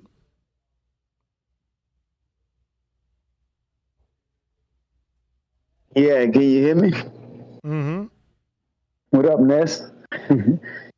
My wet call. Listen, man, we could talk about Jermell Charlo, but when we talking about the pound for pound list, we can't even get off this topic. You can't even let nobody say they pound for pound list, and then we change the topic about Jermell Charlo. I could talk about the fight, but what I'm saying is I didn't bring up Canelo, but I'm just saying your feelings since the Canelo fight. You brought him up. No, listen, I haven't brought up Canelo first. That's what you said on your call. You did. I didn't bring up Canelo first, but I said since Canelo lost, your energy has changed, man. No. Like, get over it. That's your It's obsession. okay. That's your obsession. No, that's not my obsession. You're the only one to bring up Canelo. We're talking about Jermell, sir.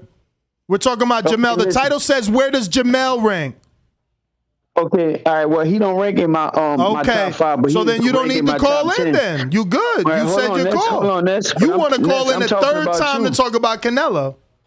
You're obsessed. I'm talking about you, my man. You're I'm obsessed. talking about you. Your energy has been changed. I'm not obsessed. I'm worried about Nesta Gibbs. I'm worried about Nesta Gibbs. That's your energy. Wrecking his car over Canelo. That's your energy. Don't go flip your Corvette over the Canelo loss. I'm just telling. That's your energy. That's your energy, that's how weird you are. That like energy, you getting some sort of entertainment by believing in your mind that I am obsessed when you're the one bringing them up. How you telling me your time's up? Get it? We good. Yeah, you know. Look, Bo. A-Side Stainless, you up?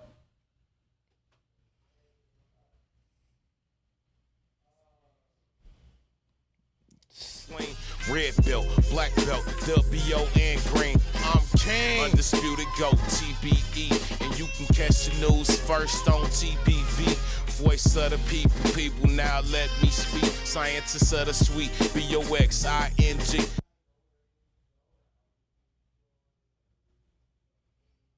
Stainless, what up? OG. Gonna come back to you. Who we got next?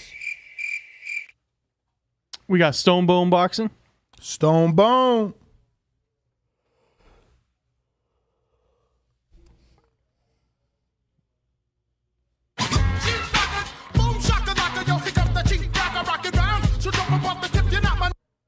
Who is that? Cypress Hill?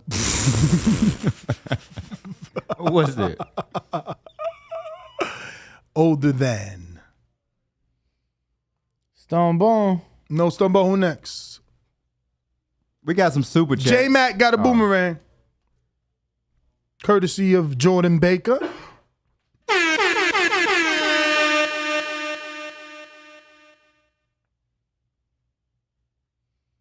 J Mac. He dropped. Oh, he's there. Who's Okay. that? Majid? Who next? Over there in the purple. Oh, at the top. Oh, it's bold. That's blue. I think it's the screen's off. so Bold. Bold. Yo. You got a name like he gonna run. You call yourself bold, you probably a coward. No. Except bold. I wonder is it boat hype? Who that? Lids Low? That probably is boat hype. We go to Lids Low. Get your ass in the ring and swing, man. Boxing motherfucker like this. BoxingWiz.com. Hey, daddy. Boxing thinking man's game. This a dollar beat. Skill. Up here. You gotta be out thinking motherfucker. That's what BoxingWiz.com. TBV, what happened, man? Can you hear me? Mm-hmm. All right, that was shout out to everybody on the panel. Shout out to the chat. As you know, I don't do the pound for pound, so that shit don't matter. Shout out so to everybody who had a list, you are 100% right. Because it's subjective, you know what I'm saying? It's whatever you think it is. Cool bean, man. You don't need to get up in the uptight over this shit. But what I got? Oh yeah, appreciation night. And that's when that coming up? When we move to the new studio. We working. New studio. Okay, cool, man. I just want to keep track, shout out. You know I'm coming, man. I just want to see what's going on. That's a bit, man. I ain't really got much, man. I just want to take this time to shout out to the TBV community, shout out, man. Y'all boys been holding this shit down, back call, front call, you know what I'm saying? Chat, everybody, man. Regardless of who you go for. You feel me? I'm out there camp. Y'all stay up, man. We got a super chat from LV Slugger, $2 says, how is Facts Hayden? Narrative Nestor at it again, laughing emoji. What's facts? I don't know what argument. What is LV talking about? What facts is he saying? That Crawford fought for a vacant title and he's not discrediting him, but he's only discrediting Shakur, who did it in less time than both Errol and Crawford? I guess so. I don't What the fuck know. is he talking about? We got George Foster with 179 How is that not quid. hating? Like, what the fuck? Says Errol Spence best win. Kell Brook pound for pound over Fury? ? Laughing my butt off. We got Mavs with the 199 super chat. Says Ben versus Ennis and Berlanga versus Morrell Jr. Who y'all got? I got. Let me get a screen share. And Morrell. So this is Jerron Ennis trying to catch Errol Spence. I thought it was really. This is Is that Bozy coming in behind him? This Abe from El Camino, like, yo, boxing boys, this Jerron Ennis trying to catch the big fish, Errol Spence. Yo, my man, the fish took a look. He in the lake, bruh. Look. Yo, what'd he get in that lake? A shark or a gator? Look. Yeah, gator. That's crazy. That ain't no We can shark. take that down. Who next? Then we got High and Low. More Sports Central said the boxing voice is all. That's the first time I seen that one. Yo, a lot of people saying Cash App ain't working and they're not able to send money. I know. The next GTO one is down. The boxing voice one should But be up. I think that one got shut down too. Send him $1. You send him $1. What's the I'm trying to read the super chat. Yo, J Mac, what up? So now your eyes and your mouth. Hold on. Now your eyes and your mouth can't work I'm at the using same my time. eyes. I'm talking. J Mac, go on with and your call, I'm man. having Go to on, check go my on with phone your at the call same before time. they get to talking over you. Go on with your call. You ain't gonna let Bo let Bo get his comeback because you was trying to shoot at him, then you want to try to shut him up so he can get the call. You got something you want to say, Bo? Nah, I'm about to go across the table on his ass. All right, make that mistake if you want. Hey, look, I really want to give my boomerang to my brother because I think my brother deserves the right not to. Yeah, you can't do that. You just had 30 seconds of this call. Of course you wouldn't give it to him because he was cutting your ass up. You know, every time you get cut up, you start talking. I'm expecting you to start talking now. Every time somebody chop your ass up on here, you start talking, you start over-talking their calls, you want to argue with them and stuff like that. But it's your show, it's your world. You like a little kid. When you get mad, you don't get picked. You take your ball and want to leave the fucking gym. That's what you do. And that's the Gibbs way. Yeah, okay, you ain't got nothing for that? Yeah, shut your ass up. Thank you.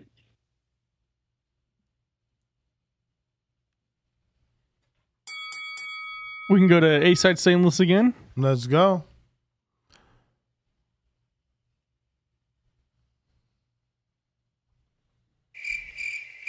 Stainless. Is that Oscar the Great One? Let's go to Oscar.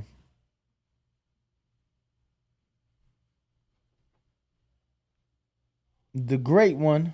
What up? Yo, what's going on, my people? What's up, bro? How we doing? Man, we're good. Ness, all good in it. Ness right now, he doesn't even need marijuana. He needs a Newport short to get his to get him get him leveled out. 100. Oh, he need the long. Bro, I quite frankly, I don't care if they think I'm mad. Let them keep spending money to call and allegedly laugh at me because I'm mad. They're stupid. Yeah, I'm not guys, mad. listen, man. You feel me? I'm not the one upset. I'm talking about Jermell Charlo for the last 2 days because I know how to give credit where credit is due. These guys still talking about Canelo because they're fucking weird and obsessed. But listen, hear me out on this, right? These pound for pound lists, man, they sure bring out the worst in people. But when it comes to them, I'm like, you remember Michael Jackson in that scene in Thriller where he's just there sitting down eating all the popcorn? That's basically me when it comes to shows, TBB shows about the pound for pound. Because listen, that's just when you think you heard everything, right? You hear someone call in or send a super chat and actually say that Spence should be high up because he's managed to maintain his weight for so long. No, JT put him at number one. JT put him at one. Someone super chatted that he belongs there because he knows how to lose weight. Like, do they not realize how stupid they sound? No, no, they don't. Well, no, because I'm thinking, what's next? Are they going to say Spence should be number one because he's managed to deal with all the problems with his baby mother? I mean, come on. What are we actually doing here? No, because you know how he's having issues with his baby mum. And he's still managing to win fights. So they're going to say that should be another reason why he should be pound for pound number one. I'm not touching that. All right, we got Blog Talk. First, though, we do have a counterpunch from JT.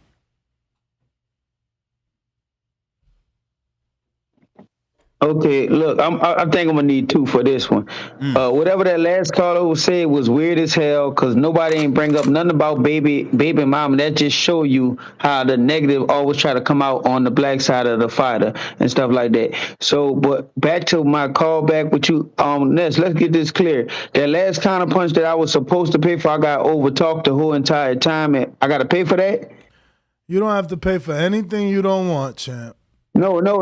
I respect you. You go respect me too. That's just exactly. I'm just saying. That's why. If you feel your call was talked over, why would you pay for it? Okay, all right then, cool. But let's clear this up. I brought up Canelo because since Canelo lost, you've been having your panties in a bunch. You've been talking over people's calls. That is your opinion. There's no facts to that. This is an opinion show. There's no facts to that. But it's not. But it's not a Canelo feeling show. It's about Jermell Charlo being undisputed. You're doing it again, Ness. Because you're going off the rails. I'm trying to put your train back on the tracks. We're talking about Jermell and where he belongs. You're still talking about Canelo and how his cologne smells. We gonna go back and forth. No, we're not. No, we're not. I'm gonna just keep telling you. We're talking about Jermell Charlo. Jermell Undisputed. Let me talk. Jermell Undisputed. That's who we're talking about today. Where does he belong on the pound for pound? Canelo just lost. Ness is in the is confused now. Okay, like I was just saying. Next. You would talk my whole call, Ness? Oh, that wasn't your whole call. You heard it. You better start using a stopwatch like CYP. Come on, man. We not gonna do that. We can't give you 5 minutes every time. I thought you had You already got the last call for free according to you. So what you talking about? How many you want? Right. How many free ones we gotta give you? Done. I'm done. I didn't get my first counterpunch because you go over talking it. I thought that's what you said about the first one. That's why you wasn't paying for that one. Then you kept asking me questions. I said I didn't ask you questions. I was just trying to explain it though, Ness. But you know what you're trying to do right now. You're trying to take back. I'm trying to do what you're trying to do. I'm trying to do what you're trying to do. You talking about something other than the topic. So I'm talking about something other than the topic. This is opinion show. We always change the topic over here. You change the topic over bullshit. When somebody calling in, you'll bring up something that's not really important. Let's bring it back to your dumbass list. How Errol number 1. Hey, guess what? Listen, it's my dumbass list. But guess what? I'm glad you said it yourself. I'm glad you said it yourself. I can critique your dumbass list. We're going to go to the next call. Have a good day, my friend. Who's next? We could try stainless. That's obsession. That's obsession at the highest level. I can't believe y'all don't see it. Hilarious. Can y'all hear me? We do. Clear. I don't know what the fuck that was, man. First off, happy Monday. What's up, TBV? What up? Ain't nothing, man. Bo, you a hater? Nah, man. Good to hear from y'all, of course. You know what I'm saying? It was a great weekend of boxing. I actually drove from Columbus to Nashville to finish doing stuff on my to get checked out of here. So shout out to the back car for entertaining your boy and keeping him alert for the drive. Shout out to y'all today for getting me through this cleaning. I'm kind of like Liz Lowe with the pound for pound list, man. I just make it up as I go. So Bud, Usyk, Inoue, Shakur, Canelo, Taylor, Charlo, Kambosos for now. That's why most of us are saying the Haney Kambosos winners.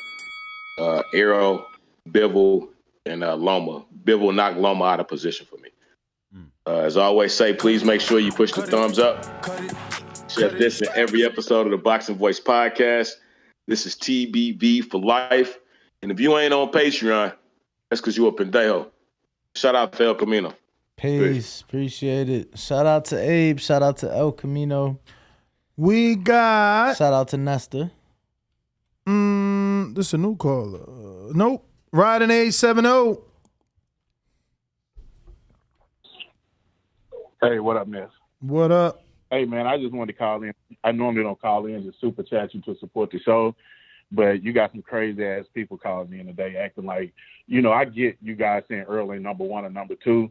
But if you look at Errol's last 9 fights, 7 champions. 6 of those he stopped.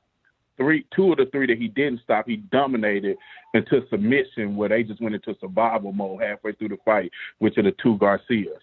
Then Sean Porter, he didn't stop, but he dropped him in the 10th round to kind of separate himself and win that close fight, which was a close fight. And if you look at his last 9 fighters, only person resume that's better than his is Canelo's over those 9 fights.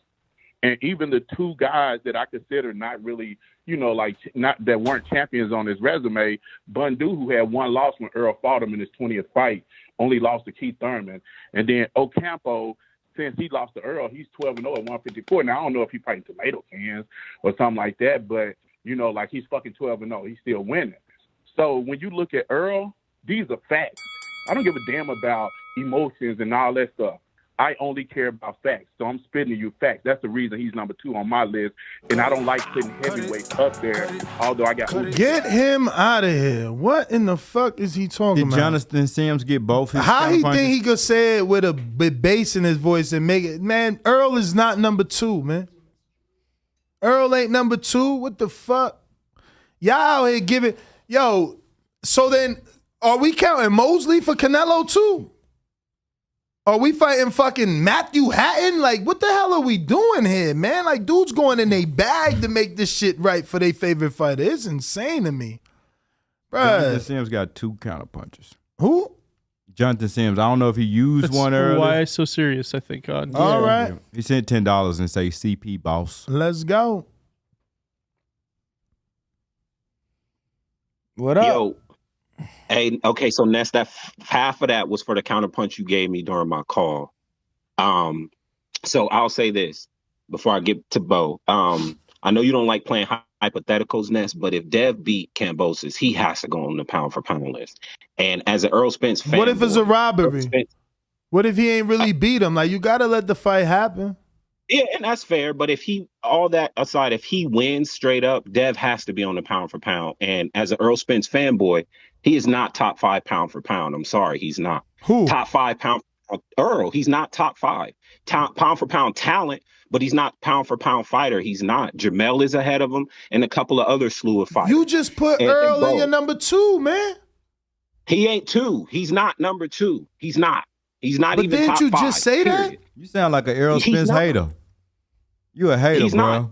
You hating on Spence. Brother, but didn't you just say in your last call you had him in number 2? Or am I confusing No, I you? did not. I ain't never said no bullshit like that. Errol Spence ain't no top 2. He ain't no fucking top 2. He top 6, maybe top 7. How? He never moved up. I think so I get it. I'm confusing him with Riding A70. Yeah, for sure. And before I go, let me say this. Bo, Hold on, you only get like 30 seconds on the counter. How long you get on the counter punch? A minute. I'll send another bell one. ring. It is what it is.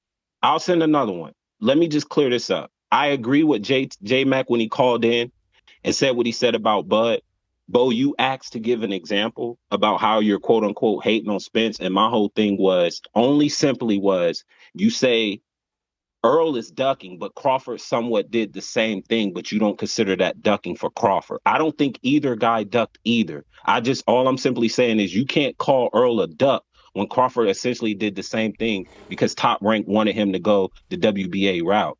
So that's the only reason why I pulled that out and said, this is why some people are calling you a hater, because like 2 shows ago, you just kind of came out of nowhere and was like, Errol Spence ducking Crawford. Crawford pulled up on him. Crawford been chasing him and he don't want to fight him. And it's like, well, brother, Crawford could have went the IBF route soon as he came to 147, but he chose not to. So let's make sure we're giving all the facts before we just call one person ducking the other. I don't think either person is ducking either. They're both making business decisions. For the record, I think Errol Spence is doing exactly what he said he was going to do as long as he fight Crawford next. He said he's going to clean up his side of the street and then fight Crawford. He's been saying that. He's doing that. If he fights Crawford next, I have no problem with Errol Spence Jr. whatsoever. It's funny how you got no problem, but before this happened, he been said he was going to clean up his side, and everybody was saying he was ducking. He fighting all these fights that we don't need him to fight. But now just because he lived up to his word, he still prolonged the fight. He still prolonged the fight. I respect the fact that he did what he said he was going to do. Exactly. But he prolonged the fight. He definitely prolonged it, but for good reason. Because now he coming in with 3 belts. He only fought championship fights. So if Crawford would have avoided the fight for good reason, he would have been ducking the whole time. But if he come in with 3 belts, took no other fights outside of a championship fight, yeah, it's good reason. It makes sense. Make dollars too. Paper route. Yo, first of all, let me say, I don't pay Showtime to see you all there not even putting a goddamn motherfucking effort. If I want to see 2 motherfuckers just fight, I pick up a fight with somebody in the street. Don't need that shit. You don't love that sport, my dude? Just move along. Gone. Fuck you. Next. What a great show. Thumbs up, donate.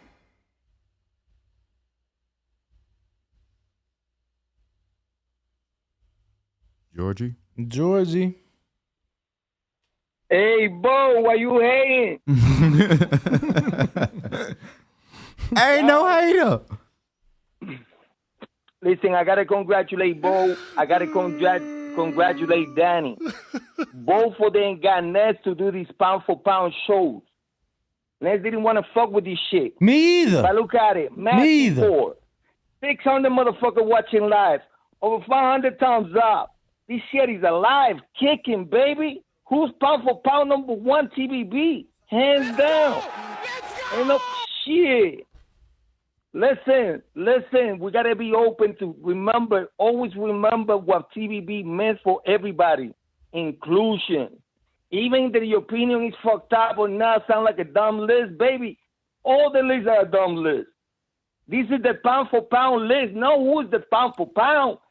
Yo, they already had that debate in the 60s. Nobody's number one. Nobody. That's why they got top 10, top 20 in the pound for pound list. It's about the list, not the number one. Shout out to TBB, to all the supporters, the donors, everybody who called. This shit is real. I love it. Big thumbs up. I got to go. I'm out. Appreciate the call. Appreciate the call. We got Rambo31 with a $4.99 super chat, and he says, just showing love with 4 100 emojis and 3 fist emojis.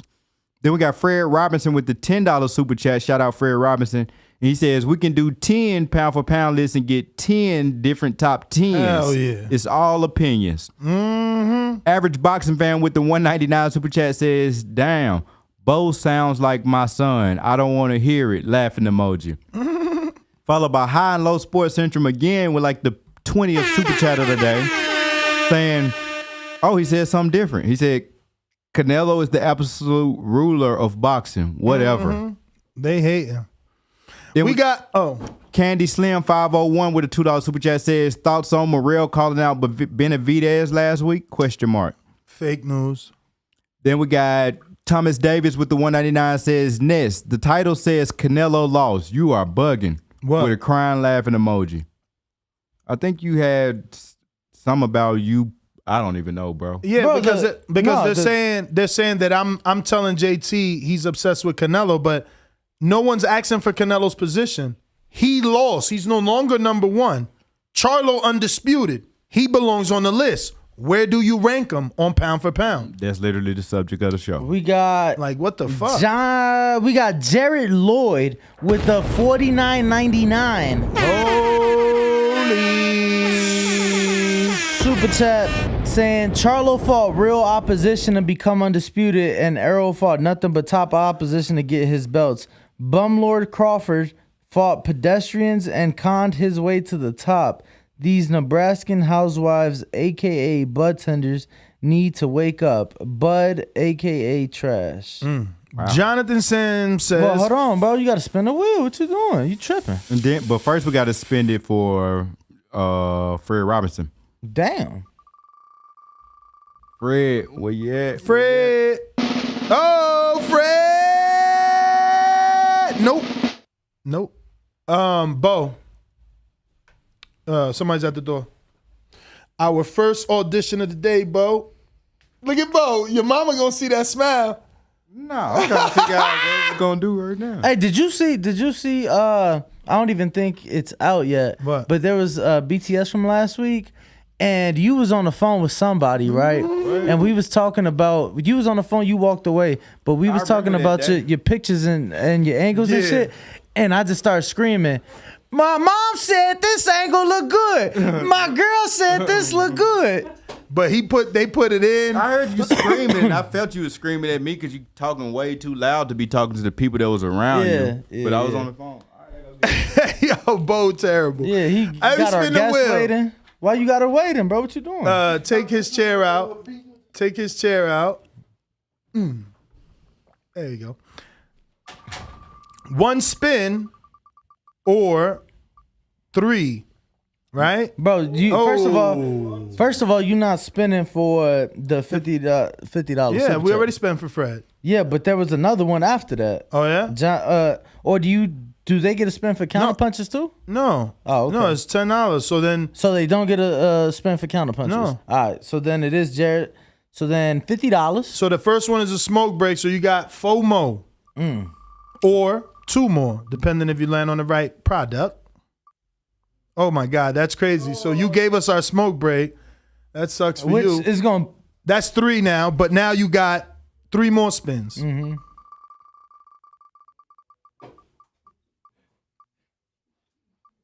Got the shirt. So now you got 1 more spin. I hope he land on the glove. Is it plus, 1 more? Yeah, 2 more. 2 more. No. Yeah, 2 more. It is 2 more. That's why because I was about to say I hope he land on the glove. All right, so Bo got to remember, what was the last one? A shirt and a hoodie now. Yeah. Shirt and hoodie plus 2 smoke breaks. Last one, shirt, hoodie, 2 smoke breaks. Last spin. Oh, it would land on the Benavidez glove now to make you spend another $5 if you want that entry into the Benavidez glove. So, Unfortunately. Jared Lloyd, you are entered into the shirt raffle, into the hoodie raffle, and the Benavidez glove if you send another $5. Another $5. Another $5. We got Jonathan Sims with a $5 super chat. He says for that counter punch, we even now. And then Rod870 says $2 super chat. When he fight Terrence Crawford, that's 8 champs in the last 10. Facts. 100 emoji. Oh yeah? How many does Canelo have in the last 10? Bivol, Plant, and Billy Joe, Callum Smith, Sergey Kovalev, Danny Jacobs, Jacobs, Triple G. I mean, if you want to count Rocky Fielding. And what? Who was before that? Chavez Jr. was before. Oh, so he got 8. No need to go that deep. Kai says, Ness, what's your top 5 pound for pound? I don't have one. I just rip apart everyone else's. Nah, mine's is Earl number 1. Nah, no joke. Mine's is Shakur number 1. Nah. He ain't ever gonna say it because, Al in the Bay. What up? Nah, mine's is like why so serious? When Devin win, if Devin win, go ahead, champ. Yeah, what's up with it? Shout out to all 3 of y'all that's in the building. What up? Bro, that was hold on, really quick. Pound for pound. Go ahead, you got it. Huh? No, you got it. Yeah, that pound for pound. I don't really want to pay attention to that pound for pound. But does anybody know what happened to that fight that was in the audience? Nah. Jermell fight? Nah, there was no video. I ain't even see a fight. Okay. And then what's strange is Bomac dropped what's name from the gym. Jermell? After getting beat by Shakur. That was kind of strange to me as well. What do y'all think about that? Yeah, I mean, they had to part ways, all I could think of. I think, wasn't it partially, it had something to do with him acting and being in LA now and having to be local to LA because of the acting? I don't know, man. I seen some shit where he said, like, he didn't even know. Like, he heard that, they didn't want him back or some shit. And then it was like, oh, I don't know, man. We supposed to have him on the show. I've been talking to him. Hopefully we could get him, and we'll find out in detail. We got Thomas Davis, Charlo Undisputed, Errol Bud Undisputed, Shakur Fulton got a chance, Devin in June. Haters gonna be mad. First of all, Errol and Bud did not undispute, but if they fight each other, they will be undisputed, one of them. Philly Zozo says, Usyk, Bud, Canelo, Charlo, Spence, Chocolatito, Shakur, Cambosos, Better Beef, Stephen Fulton. That's his list. Usyk, number 1, Bud, number 2, Canelo, number 3, Charlo, number 4, Spence, number 5, got Chocolatito, number 6, Shakur, number 7, Cambosos, number 8, Better Beef, number 9, Stephen Fulton, number 10, and we got another fat $20. Yeah. We got Canico now. We got Canico with the $20. So we'll spin that wheel for Canico.